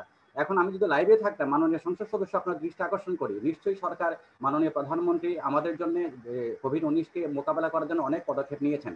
এটা আমরা প্রজ্ঞাপনে দেখি, আমরা বিভিন্নভাবে সেটি শুনতে পাই, জানতে পাই। এই জন্য সরকারের সাধুবাদ জানাই নিশ্চয়ই। কিন্তু প্রশ্ন হচ্ছে, আপনি যেটি বলেছেন মাননীয় সংসদ সদস্য জনগণ নির্দেশনা মানছে, কিন্তু জনগণ নির্দেশনা মানছে কিনা, আপনি নিশ্চয়ই গাড়িতে আছেন এখন, আপনি তো আপনার চারপাশে তাকিয়ে দেখবেন যে 70 জনের মুখে বা 80 জনের মুখে মাস্ক নেই। আমি বলতে চাইছি জনগণকে মাস্ক পরানো বাধ্যতামূলক নির্দেশনা জারি করার পর যেটি জনগণ মানছে না কিংবা জনগণ না মানার কারণে যে কোভিড-19 আক্রান্তের পরিমাণ বাড়ছে, সেটির ব্যাপারে সরকারের আসলে আরো উদ্যোগী হওয়া উচিত। এই বিষয়গুলো বাস্তবতাকে আপনার এড়িয়ে গিয়ে আমি যদি আমার প্রজ্ঞাপনের উপরে কিংবা নির্দেশনার উপরে দাঁড়িয়ে থাকি, তাহলে কিন্তু বিষয়টা ওভাবে জনগণের উপকার আনে না। এটা হচ্ছে মূল কথা। দ্বিতীয় যে বিষয়টি আপনি মাননীয় সংসদ সদস্যের দৃষ্টি আকর্ষণ করে নমুনা পরীক্ষার যে বিষয়টা নিয়ে একটু আগে কথা হয়েছে, আমাদের দেশে আনুমানিক লিখিতভাবে যাই হোক, আমরা ধরি 18 থেকে 20 কোটি মানুষ। আপনি নিজেই জানেন যে কতটি নমুনা পরীক্ষা করা হয়েছে কিংবা কতজন শনাক্ত হয়েছে। প্রতিদিন আমরা দেখতে পাই একই হারে নমুনা পরীক্ষা করা হয়। 20 কোটি মানুষের মাঝে কত কোটি মানুষের নমুনা পরীক্ষা করতে হবে বা কতজনকে আনুমানিকভাবে নমুনা পরীক্ষার আওতায় আনতে হবে, সেই বিষয়টি সম্পর্কে আমাদের কোনো ধারণা আমরা সরকারের কাছ থেকে পাই না। যেহেতু পাই না, সেহেতু আমরা সবসময় ভয়ে ভয়ে থাকি। আপনি নিশ্চয়ই জানবেন সব খোলা। আজকে যদি ডাক্তারের চেম্বারে যান, ডাক্তার মহোদয় এমনভাবে চিকিৎসা করেন, অত্যন্ত স্বাভাবিক সেটি। তিনি যেসব নিরাপত্তা সামগ্রী ব্যবহার করার পর তিনি রোগীকে স্পর্শ করতে ভয় পান। অনেক সময় ফিজিক্যালি রোগীকে দেখতে হয়, তিনি সেটা করেন না মানে তার নিরাপত্তার কারণে বা রোগীর নিরাপত্তার কারণে করেন না। এই যে অসুবিধাগুলো প্রতি মুহূর্তে ভোগ করছে মানুষ, তার চিকিৎসা সেবা নিতে পারছে না কোভিড-19 কারণে। আমি সরকারকে দায়ী করছি না, আমি বলছি কোভিড-19 কারণে মানুষ যে বিপর্যস্ত অবস্থাটায় আছে, এটি থেকে উত্তরণের জন্য যে যথাযথ পদক্ষেপ নেওয়া দরকার, সেটি শুধু প্রজ্ঞাপন বা নির্দেশনার মধ্যে যদি থাকে আর মানুষ যদি সেটিতে আপনার উপকারভোগী না হয় কিংবা মানুষ যদি সেটি না মানে, তাহলে কিন্তু কোভিড-19 থেকে আমাদেরকে রক্ষা পাওয়াটা বড়ই মুশকিল। এবং অন্যান্য আলোচকবৃন্দ যে আলোচনা করতেন, সংক্ষেপে আমি শেষ করি, সেটি হচ্ছে এই কোভিড-19 থেকে শুধু আক্রান্ত বা কোভিড-19 অতিক্রম করা বড় কথা নয়, এর পাশাপাশি আমাদের সমাজে, আমাদের রাষ্ট্র ব্যবস্থায় জনগণের মাঝে যে অস্থিরতা একটা আছে, কর্মসংস্থান হারানো মানুষের যে একটা বিষয় আছে, দারিদ্রতার যে বিষয়গুলো আছে, কিংবা আনুষঙ্গিক অন্যান্য যে বিষয়গুলো আমাদের সামনে চলে এসছে বা সামনে আগামীতে আরো যে ভয়াবহ আকার ধারণ করতে পারে, এই ব্যাপারে সুস্পষ্ট নির্দেশনা কিংবা সুস্পষ্ট কর্মপদ্ধতি সরকারের পক্ষ থেকে থাকা উচিত বলে মনে করি। সবাইকে ধন্যবাদ জানাই। ধন্যবাদ শাহরিয়ার ভাই, ধন্যবাদ জানাচ্ছি আপনাকে। আমাদের সাথে সংযুক্ত হয়েছেন, আমরা জানি, সাবেক সাংসদ বঙ্গবন্ধু পাঠচক্রের সভাপতি জনাব নবী নওয়াজ ভাই। নবী নওয়াজ ভাই, আপনার স্বাগত জানাচ্ছি। নবী নওয়াজ ভাই, আপনার আজকে আমরা একটা প্রশ্ন করব। বিশেষ করে আমরা জানি যে আপনি টিচার প্রশিক্ষণ কেন্দ্রে আপনার একজন পরিচালক, আপনার প্রশিক্ষণ কেন্দ্র আছে। এই ব্যাপারে আমরা একটু জানতে চাবো যে আপনারা জানি যে কোভিড-19 কারণে অনেক টিচাররা, বিশেষ করে বেসরকারি কলেজের টিচার বা অনেক টিচাররা চাকরিচ্যুত অনেকে হয়েছেন বা অনেকে বেতন পাচ্ছেন না। এই যে অবস্থা, এই অবস্থা কি বলবেন নবী নওয়াজ ভাই? ধন্যবাদ প্রবাস দর্পণকে। দাদা, আসলে উপস্থিত যারা আজকে যারা বক্তা আছেন, প্রবাস দর্পণের মাধ্যমে সারা পৃথিবীর সাধারণ মানুষ, জাতি গোষ্ঠীকে জানাচ্ছেন।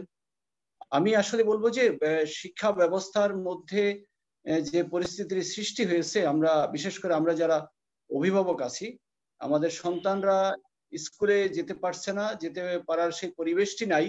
সেই কারণে আমরা বলবো যে আমরা অভিভাবকরা যেমন উদ্বিগ্ন আছি, পাশাপাশি যারা চাকরি করেন শিক্ষা প্রতিষ্ঠানে, সরকারি বলেন প্রাইভেট বলেন, প্রত্যেকটি মানুষ কিন্তু তাদের একটা পেশায় তারা অভ্যস্ত ছিল। আজ এই করোনার মহামারীর কারণে সেই অভ্যস্ত জায়গাটি থেকে ঘরে বসে থাকার যে প্রবণতা, সেটি সৃষ্টি হয়েছে। সেই কারণে মানসিকভাবেও কিন্তু মানুষগুলো আজকে একেবারে ঘরবন্দি অবস্থায় থাকাটা, এটাও কিন্তু স্বাস্থ্যের জন্য ভালো জিনিস না। তারপরে না থেকে উপায় নাই সেই। আর পাশাপাশি যে প্রশ্নটি আপনি করেছেন সেটি হলো যে আসলে প্রত্যেকটি মানুষ তার নিজ পেশায় ভালো জায়গায় নাই। শিক্ষা প্রতিষ্ঠান তো অবশ্যই নাই, কারণ এখানে সরকারি প্রতিষ্ঠান কতগুলো আছে, সরকার যে সুযোগ সুবিধা দিচ্ছে, বিশেষ করে এমপিওভুক্ত ছাড়া যে কত প্রতিষ্ঠান আছে, এটি আপনারা জানেন, আপনাদের কাছে জরিপ আছে, আপনারা অবশ্যই জানেন। সেই শিক্ষা প্রতিষ্ঠানের শিক্ষকরা কিন্তু আরো বেশি উদ্বিগ্নতায় আছে। শুধু তাই না, তারা একেবারে না খেয়ে থেকেও, একজন শিক্ষক আপনি জানেন যে এই জাতির মধ্যে সব থেকে শ্রেষ্ঠ জাতি বা পেশার মানুষ হচ্ছে শিক্ষকরা। কারণ তারা শিক্ষক এবং তারা বিবেকবান মানুষ। তারা সমাজে না খেয়ে থেকেও কিন্তু তাদের মনের কথা প্রকাশ করতে পারে না, তাদের পরিবারকে অনেক কিছুই দিতে পারে না, তারপরে সমাজে কিন্তু প্রকাশ করতে পারে না। কারণ তারা, আমি বলবো যে শিক্ষা পেশায় যারা থাকে তারা একটু বিবেকবান হয়, অন্তত যত যন্ত্রণায় থাকুক তারা মনের কথা প্রকাশ করে না। এমন একটি মানবিক একটি দিক চিন্তা করলে আমি বলবো প্রত্যেকটি শিক্ষা প্রতিষ্ঠানের যারা যেখানেই থাকুক না কেন, স্বাভাবিকভাবে বেসরকারি প্রতিষ্ঠানের শিক্ষকরা আরো বেশি উদ্বিগ্নতায় আছে, খারাপ অবস্থায় আছে। আর পাশাপাশি যেটি আপনি বলছেন যে অন্যান্য শিক্ষা প্রতিষ্ঠান, যেটি আমার নিজের শিক্ষা প্রতিষ্ঠান থেকে আমি উপলব্ধি করছি, শিক্ষকরা ওই যে কথা বললাম যে তাদের বিবেকের তাড়নায় তারা কখনো কোনো কথা ভিতরে থাকলো, যন্ত্রণা ভিতরে থাকলো, অভাবে থাকলো, তারা সহজে প্রকাশ করতে পারে না। এই যে প্রকাশ করতে না পারার যে জ্বালাটা, এটি কিন্তু অত্যন্ত আসলে উদ্বিগ্নতার বিষয় এবং মানবিক একটি বিষয়। এই জায়গাটিতে থেকে আমি মনে করি যে অন্ততপক্ষে সরকারের পক্ষ থেকে, সরকারের অন্তত খুঁজে বের করে যে মানুষগুলো হাত পাততে পারে না, যে মানুষগুলো মুখ ফুটে কথা বলতে পারে না, যন্ত্রণা যাতনা কষ্ট সহ্য করেও তারা মানুষকে বলতে পারে না, সমাজে প্রকাশ করতে পারে না, আত্মীয় স্বজনকে বলতে পারে না, সেই মানুষগুলোকে খুঁজে বের করে যদি সরকারের পক্ষ থেকে তো অনেক রকমের প্রণোদনা দেওয়া হয়, আমি মনে করি যদি এই জায়গাটিতে সরকার সহযোগিতার হাত বাড়ায়, যেহেতু আমি সরকারি দলের একজন রাজনীতি করা মানুষ, আমি মনে করব যে এই বিষয়টি যদি সরকার দেখেন তাহলে এই শ্রেণীর পেশার মানুষগুলো এবং তার পরিবারের সদস্যরা অত্যন্ত খুশি হয়, মুগ্ধ হয়। আমি মনে করি সমাজে এটার একটা ইম্প্যাক্ট করতে পারে। আমার কাছে মনে হয় দাদা, বিষয়টি বোধহয় বুঝতে পেরেছেন। এই বিষয়টি আমি সরকারের এই জায়গাটা একটা পদক্ষেপ নেওয়া দরকার আছে। ধন্যবাদ নবী ভাই, ধন্যবাদ। আমি আমাদের সাথে আছেন, জানি আমরা প্রাথমিক শিক্ষা গণ সংসদীয় কমিটির মাননীয় সদস্য আছেন নজরুল বাবু, অবশ্যই শুনছেন। আমি যাব, আমাদের সাথে সংযুক্ত আছেন রাশেদ কাদের জর্দান, আমাদের প্রবাসী প্রতিনিধি রাশেদ কাদের। একটু সংক্ষিপ্ত বলতে হবে যে সমস্যাগুলো বলছিলেন, বিশেষ করে অনেক প্রবাসী বাংলাদেশে আটকা পড়েছে, অনেক প্রবাসী মানবতার জীবনযাপন করছেন, এই ব্যাপারটা সংক্ষিপ্ত একটু বলেন। ধন্যবাদ আসলে আমাকে আরেকবার সুযোগ করে দেওয়ার জন্য। আমি আসলে যেহেতু মাননীয় এমপি সাহেবকে পাইছি, মাননীয় এমপি সাহেবের কাছে কিছু প্রশ্ন রাখতে চাই।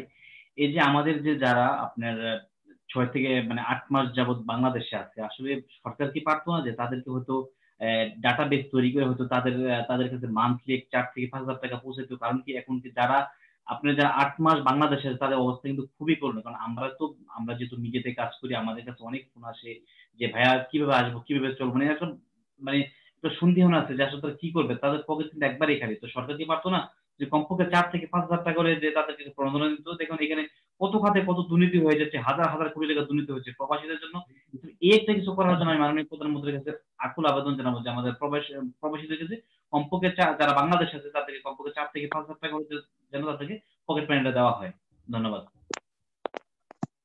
ধন্যবাদ রাশেদ কাদের, ধন্যবাদ। আপনি আরেকটা কথা যেটা আগে বলছিলেন, আমাদের মাননীয় এমপি মধ্যে ছিলেন, আমরা জানি বাংলাদেশে প্রায় 1 লক্ষ প্রবাসী মধ্যপ্রাচ্যে বসে আটকা পড়েছেন, অনেকের ভিসার মেয়াদ শেষ হয়ে গেছে, অনেকে আবার টিকিট পাচ্ছেন না।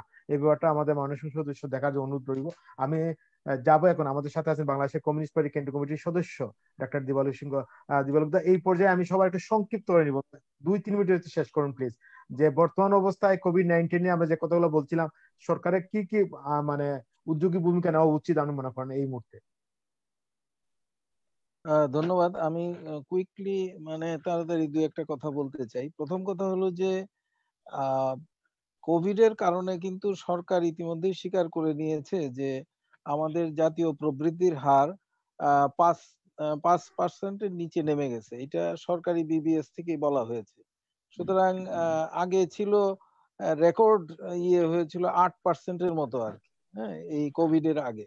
সুতরাং অর্থনৈতিক পরিস্থিতি যে কোভিড এর প্রভাবে খারাপের দিকে গিয়েছে সেটা তো সরকার নিজেই স্বীকার করে নিয়েছে, তার দপ্তর স্বীকার করে নিয়েছে।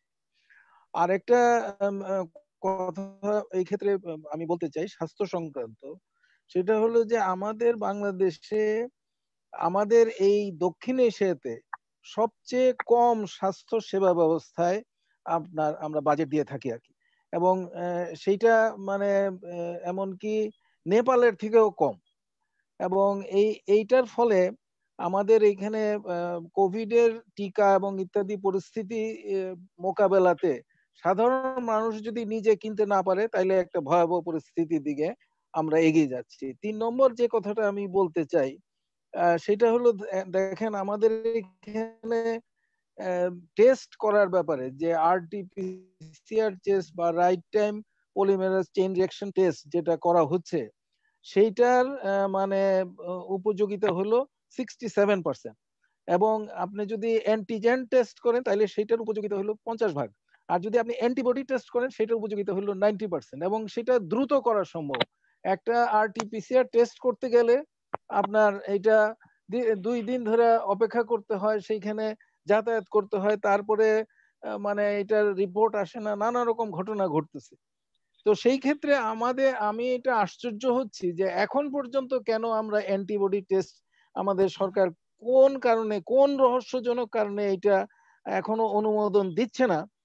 সেইটা আমাদের সাধারণ মানুষ বুঝতে পারতেছে না। আরেকটা বিষয় আমি স্বাস্থ্য সেবা ব্যবস্থার ক্ষেত্রে বলতে চাই, বাংলাদেশে সবচেয়ে বেশি হলো মানে আমরা আমাদের দেশের সাধারণ নাগরিকরা তাদের পকেট থেকে তাদের চিকিৎসা খরচের 73% পর্যন্ত খরচ করতে বাধ্য হচ্ছে, কারণ এছাড়া কোনো উপায় নাই।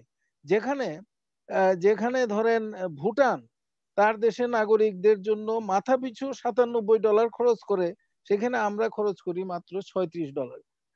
সুতরাং মানে এইখানকার পরিস্থিতিটা এইভাবে অগ্রসর হয়ে যাচ্ছে। আরেকটা বিষয় আমি বলবো যে আপনি যদি ভারতের দিকে তাকান তাইলে তারা সেই দেশের দরিদ্র মানুষের জন্য একটা রাষ্ট্রীয় স্বাস্থ্য বীমা যোজনা বহু সেই মনমোহন সিং এর আমলে শুরু করেছে, এবং যেটার মাধ্যমে 30,000 পর্যন্ত টাকা তারা একজন দরিদ্র সীমার নিচে যে অবস্থিত তার জন্য বরাদ্দ রাখছে, যেখানে কেন্দ্র সরকার 70% টাকা আর প্রদেশ সরকার 30% টাকা দিয়ে সেই কার্ড সিস্টেম চালু আছে, এবং সেটা একদম নন ক্যাশ ট্রানজাকশন।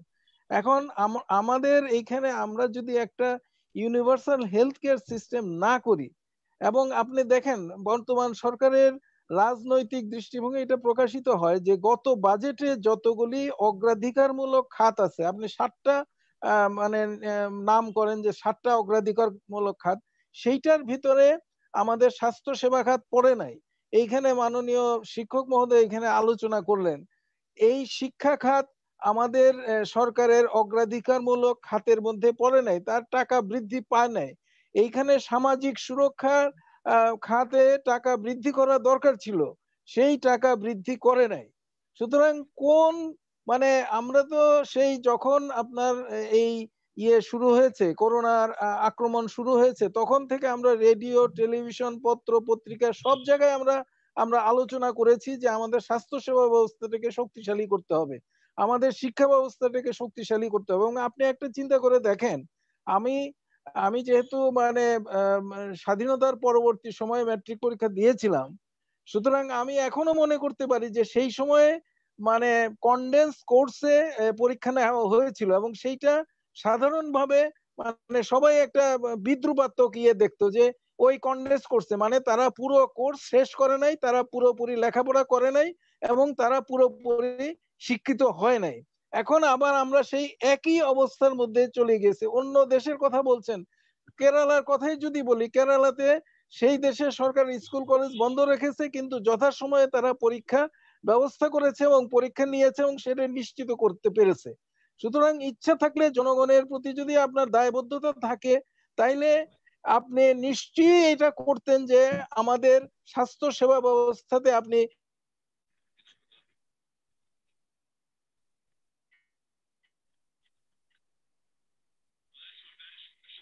মিউট হয়ে গেছে, একটু আনমিউট করতে হবে প্লিজ, সংক্ষিপ্ত করতে হবে। আমরা আপনার কথা শুনতে পাচ্ছি না দিবালোক দা, আমরা কথা শুনতে পাচ্ছি না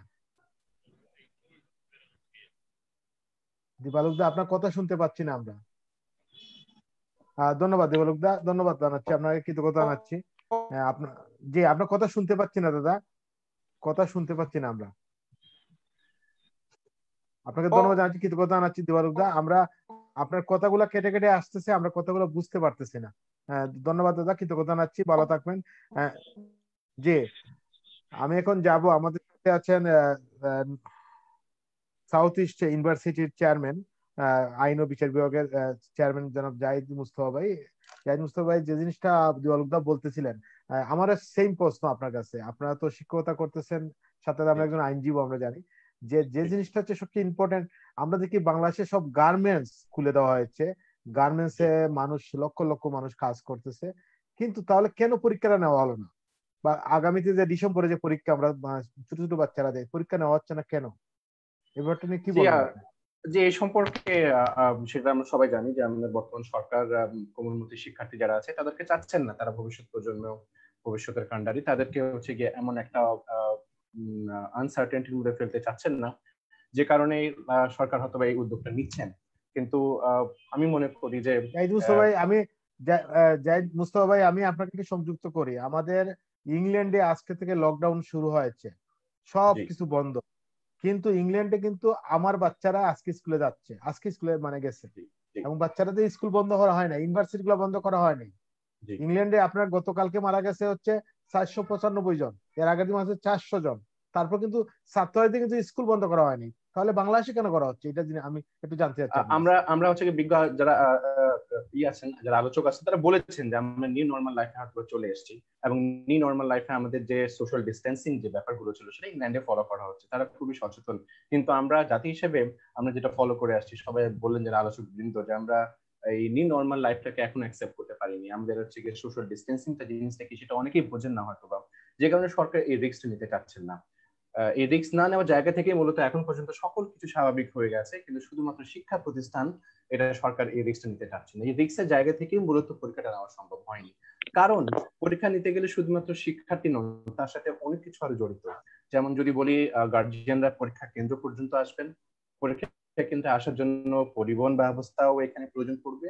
সবকিছু মিলে সোশ্যাল ডিস্টেন্সিং যে ব্যাপারটা আছে সেটার সম্ভব হবে না বজায় রাখার, যে কারণে হয়তোবা সরকার এই সিদ্ধান্ত এখনো অটুট রেখেছেন। কিন্তু অন্যান্য শিক্ষা ব্যবস্থার ক্ষেত্রে অনলাইনে যে শিক্ষা কার্যক্রম তা কিন্তু চলছে, বিশেষ করে উচ্চ শিক্ষার ক্ষেত্রে, এমনকি বেসরকারি পর্যায়ে যে স্কুলগুলো আছে বাচ্চাদের, সেটা কিন্তু ঠিকই চলছে।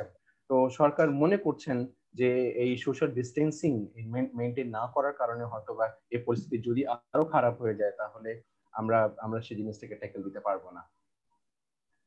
তার সাথে যদি আমি যদি দুটো কথা আর একটু বলতে চাই, সেটা হচ্ছে যে বিষয়টা, সেটা হচ্ছে বর্তমান প্রধানমন্ত্রী যে উদ্যোগটা নিয়েছেন মোবাইল যারা গরিব শিক্ষার্থী আছে তাদেরকে দেওয়ার জন্য।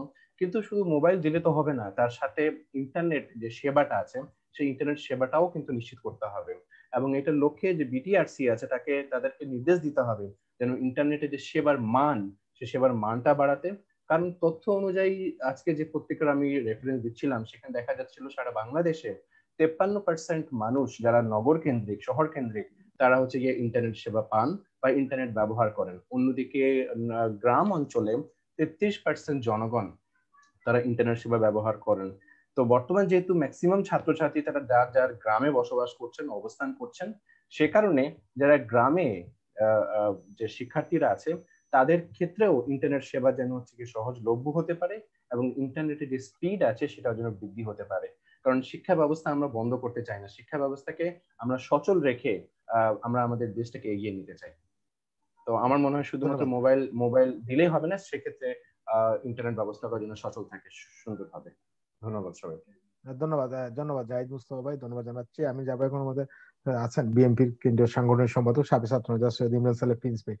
প্রিন্স ভাই, একজন দর্শক আপনার কাছে অনুরোধ জানিয়েছেন, বিশেষ করে উনি হচ্ছেন বাহরাইন প্রবাসী, বলতেছেন যে বাহরাইনে 3000 প্রবাসী আটক আছেন এবং অনেক প্রবাসী ভিসার মেয়াদ শেষ হয়ে যাচ্ছে, এবং আপনারা বিএনপি প্রবাসীদের জন্য কি করতেছেন উনি জানতে চাইছেন। এবং মানে সরকারের কাছে যদি আপনারা একটু এই ব্যাপারে একটু কথা বলেন, এই দাবিটা করেছেন, কি বলবেন আপনি প্রিন্স ভাই?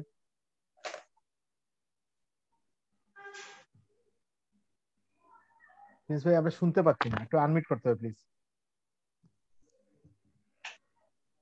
জি, ধন্যবাদ এই প্রস্তুতি করার জন্য প্রবাসী ভাইকে। যখন থেকে সমস্যাটা শুরু হয় তখনই আমরা আমাদের দলের পক্ষ থেকে আমাদের দলের মহাসচিব মির্জা ফখরুল ইসলাম আলমগীর সাংবাদিক সম্মেলনের মাধ্যমে সরকারের কাছে দাবি জানিয়েছেন এই ব্যাপারে সমস্যার সমাধান করার জন্য। তখন আমরা দেখেছি সরকারের পররাষ্ট্রমন্ত্রী তড়িঘড়ি করে সাংবাদিক সম্মেলন করে বলে দিলেন যে সব সমস্যার সমাধান একদিনের মধ্যে হয়ে যাবে, একটা দিন সময় দেন। কিন্তু পরবর্তী দেখলাম আমরা দেখলাম এই সমস্যার সমাধান হয় নাই। বরঞ্চ যারা বাংলাদেশে যেসব প্রবাসীরা বাংলাদেশে এসে আটকা পড়েছে তাদের যাওয়ার ক্ষেত্রেও, ফিরে যাওয়ার ক্ষেত্রেও একটা কিন্তু প্রতিবন্ধকতার সৃষ্টি হয়েছে। এখনো সেই প্রতিবন্ধকতা কিন্তু দূর হয়নি। তো এটা সরকারকেই উদ্যোগ নিতে হবে, সরকারের দায়িত্ব। আমরা বিরোধী দল হিসাবে সরকারের কাছে দাবি জানাতে পারি, দাবি জানিয়েছি, এখনো জানাচ্ছি আমরা, এবং সরকারের কাছে বলবো আমাদের যদি কোনো সহযোগিতার দরকার হয়, সরকার যদি সেই সহযোগিতা বিএনপির কাছে চায়, অবশ্যই আমরা সেটা আমরা করতে প্রস্তুত রয়েছি। এবং আমরাও ইতিমধ্যে আমাদের দলের পক্ষ থেকে বিভিন্ন দূতাবাসের চিঠিও দেওয়া হয়েছে এই ব্যাপারে, প্রবাসীদের যে সমস্যাগুলো রয়েছে সেই সমস্যাগুলো সমাধান করার জন্য। তো যাই হোক, এখানে নজরুল ইসলাম বাবু ভাই ছিলেন, উনি বেশ কিছু কথা এখানে বলেছেন, আমি একটু একটু করে উত্তর দিতে চাই।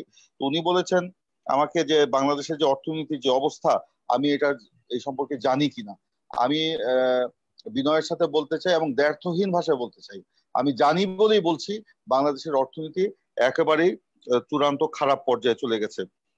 এবং শুধু এটা আমাদের বক্তব্য নয়, এটা বিভিন্ন গবেষণা সংস্থাও আজকে বলছে।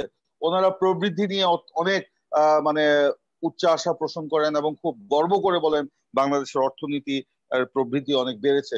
বিগত যে অর্থ বছর গেল সেটা 2019 এবং 20 সালের, সেখানে অর্থ বছরে 5.2% প্রবৃদ্ধির এটা দেখানো হয়েছে। এটা একেবারেই ফেক। এবং আমরা এটা আগেই বলেছি যে অর্থনৈতিক প্রবৃদ্ধিকে একটা রাজনৈতিক সংখ্যায় পরিণত করা হয়েছে এবং এই কথা এগুলো বলে জনগণকে বিভ্রান্তি সৃষ্টি করা হয়েছে। এবং এই কথা আমরা এই জন্য বলি যে আপনারা জানেন যে করোনার কারণে বাংলাদেশের প্রবৃদ্ধি 2.5%-এর নিচে নেমে আসতে পারে, এটা কিন্তু বিশ্ব ব্যাংক, IMF তাদের প্রতিবেদনে বলেছিল, কিন্তু তারা আজকে বলছে যে 5%। 5% কিভাবে হলো? যেখানে কোভিড এর আগে একমাত্র রেমিটেন্স ছাড়া সব সূচকই ঋণাত্মক ছিল, সেখানে আপনার জিডিপির 32%, সেখানে দেখা যাচ্ছে গত বছরে জিডিপির 32% বিনিয়োগ এসছে, আর 32% বিনিয়োগ নিয়ে আগের অর্থ বছরে 8%-এর উপরে প্রবৃদ্ধি হলো, কিন্তু এবার 32%-এর বিনিয়োগ দিয়ে 5.2% প্রবৃদ্ধি দেখানো হয়েছে। যদিও দেশের অর্থনীতি এতই ভালো থাকতো, তাহলে এই এতই যদি বিনিয়োগ হতো, তাহলে এই করোনার কারণে যে ব্যবসা বাণিজ্যের এত প্রণোদনার কথা সরকার ঢাকঢোল দিয়ে কেন এটা প্রকাশ করছে? আসলে এগুলো বলে জনগণকে তারা বিভ্রান্ত করতে চায়, বিশ্ববাসীকে তারা বিভ্রান্ত করতে চায়। আমি আগেই বলেছি, এটা আমার বক্তব্য নয়, এটা হলো বিভিন্ন গবেষণা সংস্থার বক্তব্য যে অর্থনৈতিক প্রবৃদ্ধির সংখ্যাকে রাজনৈতিক সংখ্যায় এই সরকার পরিণত করেছে।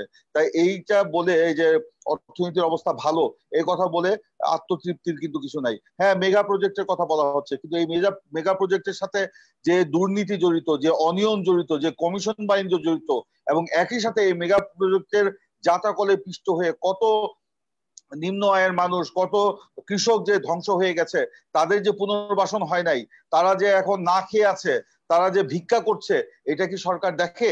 সরকার এগুলো দেখে না, শুধু বলছে মেগা প্রজেক্ট। এই মেগা প্রজেক্টের আড়ালে মেগা দুর্দশার সৃষ্টি হয়েছে, এটা অবশ্যই অ্যাটেনশন দেওয়া উচিত সরকারের। তো যাই হোক, এগুলো বলে আসলে জনগণকে বিভ্রান্ত করা যাবে না। উনি আরেকটা কথা বলেছেন যে নির্বাচন নিয়ে আমরা প্রস্তুতি দিই। নির্বাচন নিয়ে আমরা কেন প্রস্তুতি তুলবো? বিভিন্ন আন্তর্জাতিক সংস্থা প্রস্তুত তুলেছে। এই যে ট্রান্সপারেন্সি ইন্টারন্যাশনাল কয়েকদিন আগেই বলেছে যে বাংলাদেশের নির্বাচনী ব্যবস্থাকে ধ্বংস করে ফেলা হয়েছে, নির্বাচনকে নির্বাসনে পাঠানো হয়েছে, এবং এটাও বলেছে স্বাধীন ভোটাধিকারের মাধ্যমে ক্ষমতা পরিবর্তনের যে গণতান্ত্রিক প্রক্রিয়া সেটাকে দূরীভূত করা হয়েছে। এটা বিএনপির বক্তব্য নয়, এটা 20 দলীয় জোট বা জাতীয় ঐক্যফ্রন্টের বক্তব্য নয়, এটা হচ্ছে সেই ট্রান্সপারেন্সি ইন্টারন্যাশনালের বক্তব্য।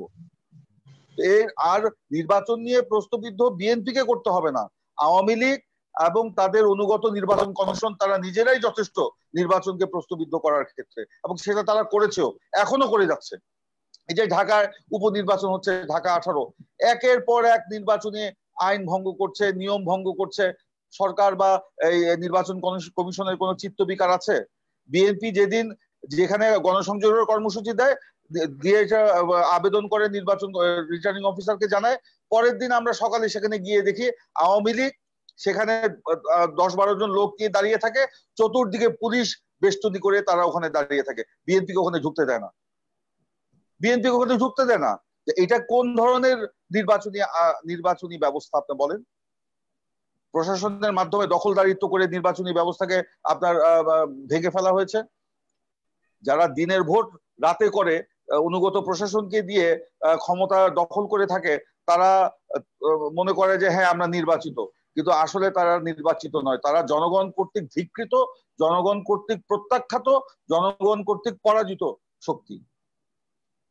নির্বাচনকে নিয়ে বিএনপি প্রশ্ন তোলার দরকার নাই, দেশবাসী নির্বাচনকে নিয়ে প্রশ্ন তুলেছে, এবং এই নির্বাচনকে, নির্বাচনী ব্যবস্থাকে নির্বাসনে পাঠিয়েছে এবং প্রশ্নবিদ্ধ করেছে আওয়ামী লীগ এবং তাদের অনুগত নির্বাচন কমিশন।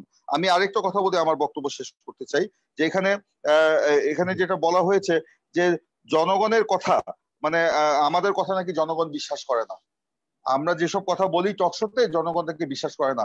আমি ওনাকে বিনয়ের সাথে বলতে চাই, এই যে লাইভ টকশো হচ্ছে, এই টকশোর নিচে যে কমেন্টস গুলো করছে দর্শক, দয়া করে একবার চোখ খুলে সেই কমেন্টস গুলো আপনারা দেখুন। সেখানে জনগণ কার কথা বিশ্বাস করে আর কার কথা অবিশ্বাস করে এটা দর্শকদের মতামতের মধ্যেই প্রতিফলিত হয়। আমি এর বিষয়ে বাইরে কিছু বলতে চাই না। ধন্যবাদ। ধন্যবাদ প্রিন্স ভাই, ধন্যবাদ জানাচ্ছি, কৃতজ্ঞতা জানাচ্ছি আপনার ব্যস্ত সময় সময় দেওয়ার জন্য। যেহেতু আমাদের সাথে ইন্টারনেটের কারণে সংযোগ বিচ্ছিন্ন হয়েছে, আমাদের মাননীয় সংসদ সদস্য আমাদের সাথে আছেন আওয়ামী লীগের সাবেক সাংসদ বঙ্গবন্ধু পার্টির সভাপতি নবীন ওয়াজ ভাই। নবীন ওয়াজ ভাইয়ের কাছে আমি যে প্রশ্নগুলো রেখেছেন আমাদের ইমরান সালেহ প্রিন্স ভাই, আপনি কি বলবেন? আমাদের এমপি মহোদয় নেই আজকে অনুষ্ঠান থেকে, উনি ইন্টারনেটের কারণে বিচ্ছিন্ন হয়ে গেছেন। আমি আশা করবো যে আপনি এই উত্তরগুলো দিবেন। আমি একটু প্রথমে দাদা বলবো, ওই যে আমাদের জাহিদ মোস্তফা সাহেব বলছেন ওই কথাটার উত্তরে বা ওই কথাটার সাথে সম্পৃক্ত করে আমি একটি কথা বলি যে ইন্টারনেটের সেবার যে বিষয়টি, ইন্টারনেটের সেবাটি কিন্তু আপনি দেখেন ম্যাক্সিমাম পরিবারেই চলে গেছে এই বিষয়টি, কিন্তু ব্যবহারের জায়গাটিতে আমরা অনেকটা নতুন হওয়ার কারণে, এই দেশে এই প্রথম হওয়ার কারণে, ব্যবহারটি ঠিক মতো নিয়মিত না করার কারণে, আর ইন্টারনেটের প্রতি যে নির্ভরতা, যেটা যেমন আমি বলি যে আমার কলেজে শিক্ষক যারা ছিলেন আছেন আর কি, শিক্ষকরা অনলাইনে ক্লাস নেওয়ার ক্ষেত্রে আমি দেখেছি যে উনি ক্লাসটা নিতে পারতেছেন না, কারণ উনি অনলাইনে সম্পৃক্ত হতে পারতেছেন না। তারপরে আমি কলেজে ওনাকে ডাকলাম, আমার প্রিন্সিপাল থাকলেন, টিচাররা থাকলেন, থেকে আমরা একটা প্রশিক্ষণের ব্যবস্থা করলাম। অলরেডি সরাসরি যখন দেখলাম ওনার ফেসবুক আইডি নাই, ওনার ছেলের ফেসবুক আইডি দিয়ে ওনাকে ঢুকিয়ে তারপরে অনলাইনে ক্লাসের ব্যবস্থা করা হলো।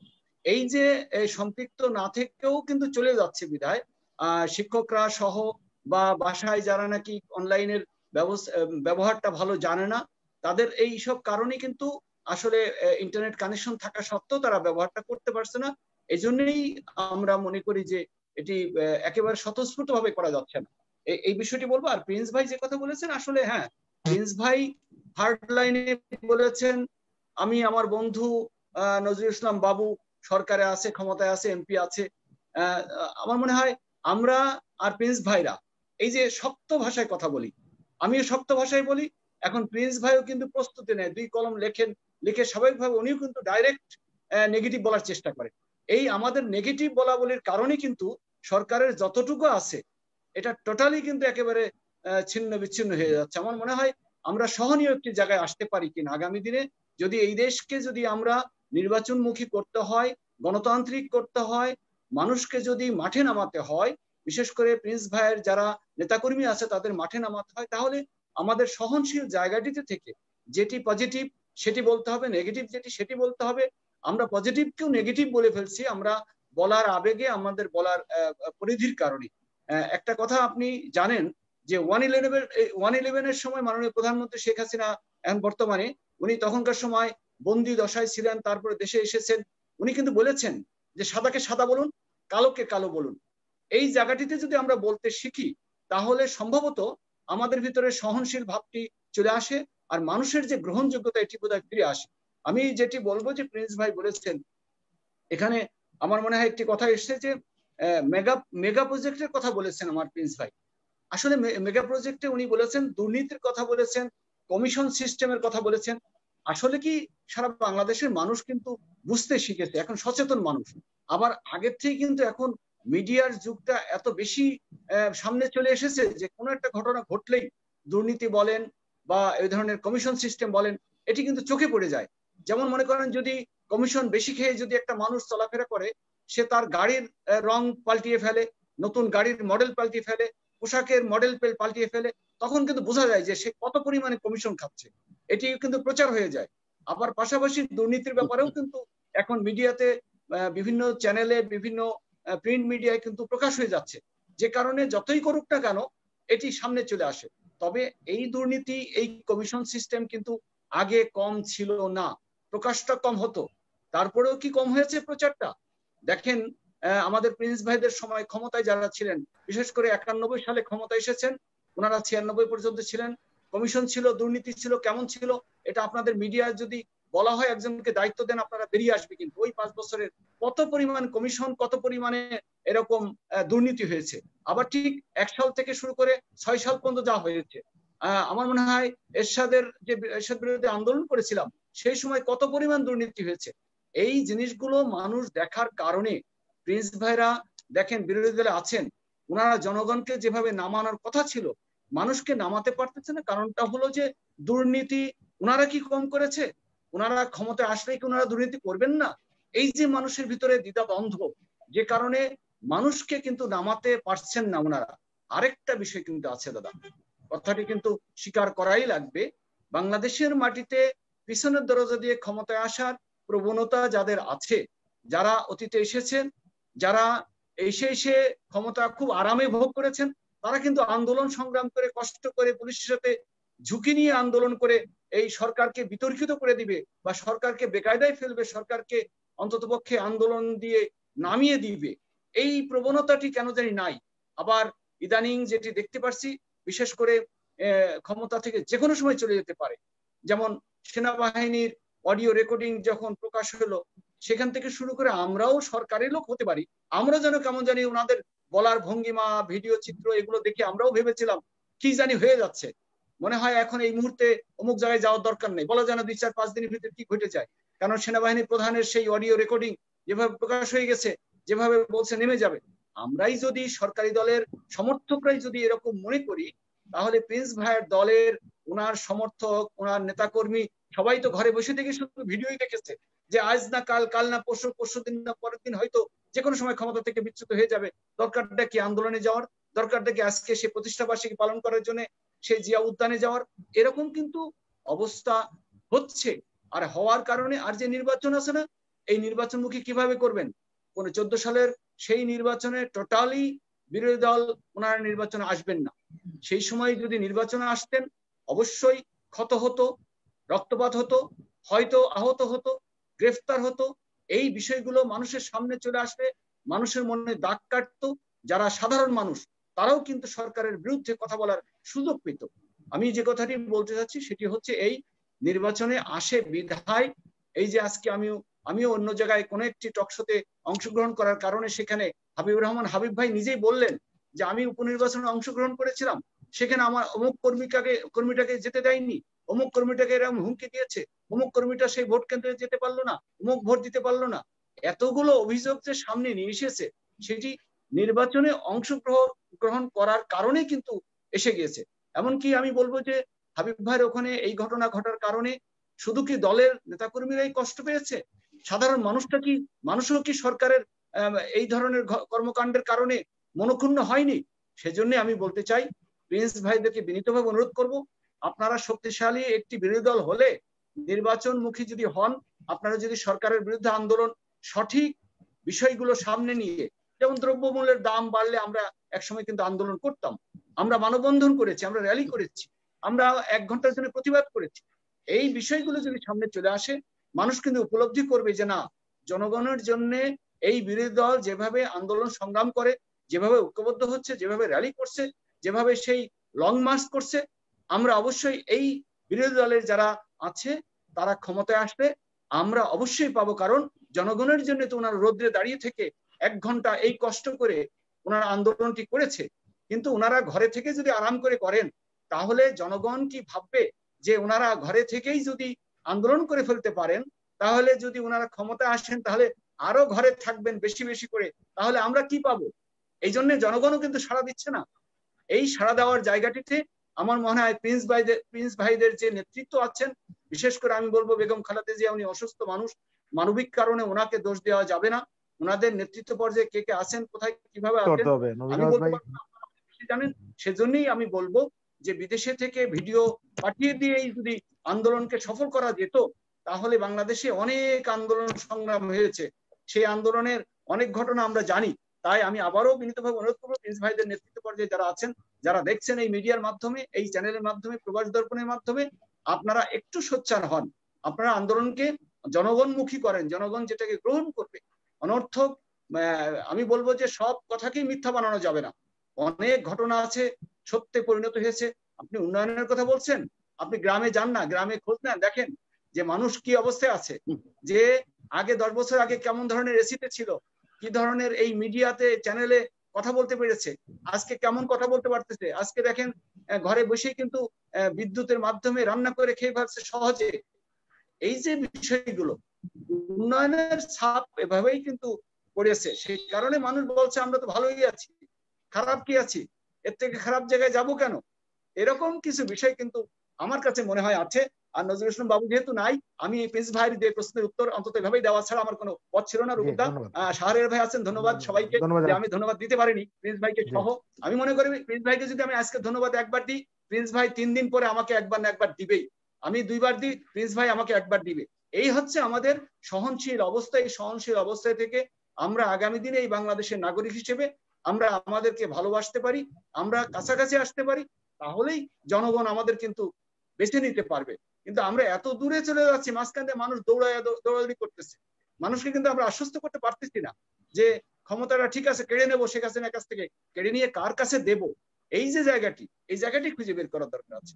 আমার মনে হয় যদি শেষের দিকে সুযোগ থাকে দিয়ে কথা বলতে পারবো। প্রিন্স ভাইয়ের উত্তরটি এই পর্যন্তই দিলাম। ধন্যবাদ। আমাদের অনুষ্ঠান শেষ, আমি একটু বলতে চাই, অনুষ্ঠান এখানেই শেষ। আমি একটু বলতে চাই, বলেন।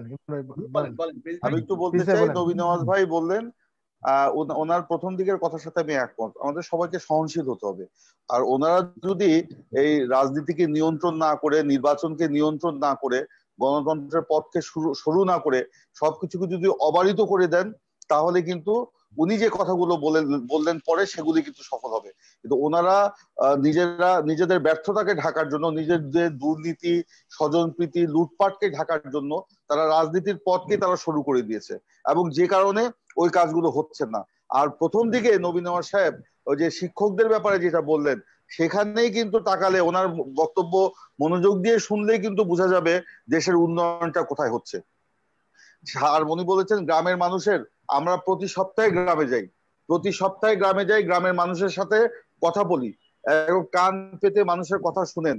আপনাদেরকেও বলবো, গ্রামের মানুষ কিন্তু ভালো নাই, ওই আপনাদের আশেপাশে যারা থাকে তারা ভালো। আর উনি বলেছেন যে এই যে কমিশন বাণিজ্য, গাড়ি ইত্যাদি ইত্যাদি, কিছুদিন আগে আওয়ামী লীগের এক নেতা ধানমন্ডি আওয়ামী লীগ অফিসের সামনে একটি কমিউনিটি সেন্টারে তাদের কর্মী সভা হচ্ছিল, সেখানে তিনি আক্ষেপ করে বলেছিলেন এইখান থেকে 1 মাইল লম্বা যে গাড়ির লাইন, লেক্সাস গাড়ি, হ্যামার গাড়ি, এগুলি আগে কোথায় ছিল? এই গাড়ির কারা চড়ে? আপনারা এই টাকা কোথায় পেলেন? এই গাড়ি তো এমনি এমনি আসে নাই, ওই কমিশন বাণিজ্যের টাকা দিয়ে আওয়ামী লীগের নেতারা গাড়ি কিনেছে। সেই গাড়ির লাইনে নাকি আওয়ামী লীগের অফিসের সামনে বিশাল জট সৃষ্টি হয়ে গেছে। আওয়ামী লীগের যুগ্ম সাধারণ সম্পাদক বক্তৃতায় বলেছে, আপনি যদি দেখতে চান সেই পত্রিকায় একদম হেডলাইন করা আছে, আমি এটা দেখাতে পারি। তো এই যে তারা যে দুর্নীতিতে নিমজ্জিত, তারা যে কমিশন বাণিজ্যে নিমজ্জিত, এটা তো তাদের নেতারাই স্বীকার করেছেন। আর সর্বপ্রথম বাংলাদেশকে দুর্নীতিতে চ্যাম্পিয়ন করেছে আওয়ামী লীগ 2000 আপনার, তারা যে ক্ষমতায় ছিল আপনার 1998 সালে 99 সালে, সেই সময় টিআইবি যে রিপোর্ট, প্রথম 2 বছরের রিপোর্ট হচ্ছে আওয়ামী লীগ বাংলাদেশকে দুর্নীতিতে চ্যাম্পিয়ন করে। হ্যাঁ, পরবর্তীতে আমাদের সরকারের আমলে আমরা উত্তরাধিকার সূত্রে সেগুলি ঘানি আমাদের টানতে হয়েছে, অস্বীকার করব না, কিন্তু স্বাধীন বাংলাদেশকে দুর্নীতিতে চ্যাম্পিয়ন করেছে আওয়ামী লীগ, টিআইবি রিপোর্টে সেটা প্রমাণিত হয়েছে। তো কিন্তু সেটা তারা বলে না, তারা বলে বিএনপির সময় দুর্নীতিতে চ্যাম্পিয়ন, আওয়ামী লীগের সময় বাংলাদেশ সর্বপ্রথম দুর্নীতিতে চ্যাম্পিয়ন হয়েছে। যাই হোক, এইসব তর্ক বিতর্ক, কঠিন কথা, শক্ত কথা বলতে গেলে কথার পিঠে কথা আসবে। ওনার ওই বক্তব্যের সাথে আমি একমত, সহনশীল হন, হুঁশে আসেন। আপনারা সবাই মিলে এই দেশকে আমরা গড়ে তুলি। আর এই দেশকে যদি আমরা সবাই মিলে গড়তে না পারি, রাজনীতিবিদরা যদি এক জায়গায় না দাঁড়াতে পারে, তাহলে যেই ইঙ্গিত পাওয়া যাচ্ছে, যে আভাস পাওয়া যাচ্ছে, যে হাতের হাতছানি দেখতে পাচ্ছি, এতে কোনো রাজনীতিবিদই কিন্তু নিরাপদ নয়, রাজনীতিও নিরাপদ নয়, গণতন্ত্র নিরাপদ থাকবে না। ধন্যবাদ প্রিন্স ভাই। নবী নওয়াজ ভাই একটু সংক্ষিপ্ত করতে হবে প্লিজ, একটু বলেন। আমার প্রিন্স ভাই অনেক চমৎকার একটা কথা বলেছেন যে সহনশীল জায়গাটিতে আমরা আরো কাছে হতে পারি। তবে একটি কথা ঠিক, বাংলাদেশের মাটিতে সাধারণ মানুষ একটা জিনিস উপলব্ধি করে, যারা দল করে না, রাজনীতি করে না, তারা অলরেডি এই কথাটি বলে যে লঙ্কায় যায় সেই রাবণ হয়। আর প্রিন্স ভাইয়ের সাথে আমি একমত হব যে হ্যাঁ, আমাদের দলে আছেন এখন যে গাড়ি, ল্যান্ড ক্রুজার থেকে শুরু করে যত আধুনিক গাড়ি, এটি আবার দেখা গেল যদি প্রিন্স ভাইরা আসেন তখন এরকম হতে পারে। সেই জন্য সাধারণ মানুষের ভিতরে এই আলোচনাটি আছে। আর পাশাপাশি আমাদেরকে সহনশীল হতে হবে এই বাঙালি জাতির জন্য। আমরা যেহেতু আধুনিক বাংলাদেশ, ডিজিটাল বাংলাদেশে এগিয়েছি। আমার মনে হয় উন্নত বাংলাদেশে আমরা পরিণত হব, কিন্তু আমাদের অট্টালিকা হলে, নতুন নতুন গাড়ি হলে, পোশাক ভালো হলেই কিন্তু আমরা উন্নত হতে পারবো না। আমাদের আচার আচরণে, ব্যবহারে, সহনশীলতায়, আন্তরিকতায়, মহব্বতে, এই জায়গাগুলোতে আমরা সহনশীল যদি হতে পারি, তাহলে এই বাংলাদেশকে সুন্দর একটি বাংলাদেশ গড়ে তুলতে পারি। সেই জন্যই আমি বলবো যে আগামী দিনে আমরা আসি অন্ততপক্ষে সহনশীল একটি জায়গায় থেকে, অনেক দূরে না চলে যে আমরা ডাইরেক্ট বিদ্রোহিতা করছি সেই জায়গাটিতে না, যে আমরা যদি অন্তত সহনশীল হতে পারি। প্রিন্স ভাইয়ের কথাই আমি আবার বলবো যে আমরা আগামী দিনে অন্তত সুন্দর একটি বাংলাদেশ দিতে পারবো। আমরা এই বাংলাদেশের নাগরিক হিসেবে সারা পৃথিবীর কাছে মাথা উঁচু করে দাঁড়াতে পারবো। সবাইকে শুভেচ্ছা, ধন্যবাদ।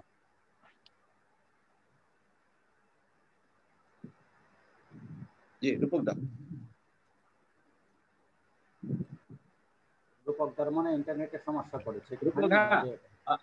ধন্যবাদ জানাচ্ছি, কৃতজ্ঞতা জানাচ্ছি নবীনওয়াজ ভাই। আমরা তাৎক্ষণিকভাবে আপনি আমাদের আজকের এই অনুষ্ঠানে অংশগ্রহণ করার জন্য কৃতজ্ঞতা প্রকাশ করছি। আমি হ্যাঁ, আমার কথা শুনতে পাচ্ছেন? জি জি শোনা যাচ্ছে, আপনি শেষ করেন ভাই। শুনতে পাচ্ছি। জি, ধন্যবাদ জানাচ্ছি, কৃতজ্ঞতা জানাচ্ছি। আগামী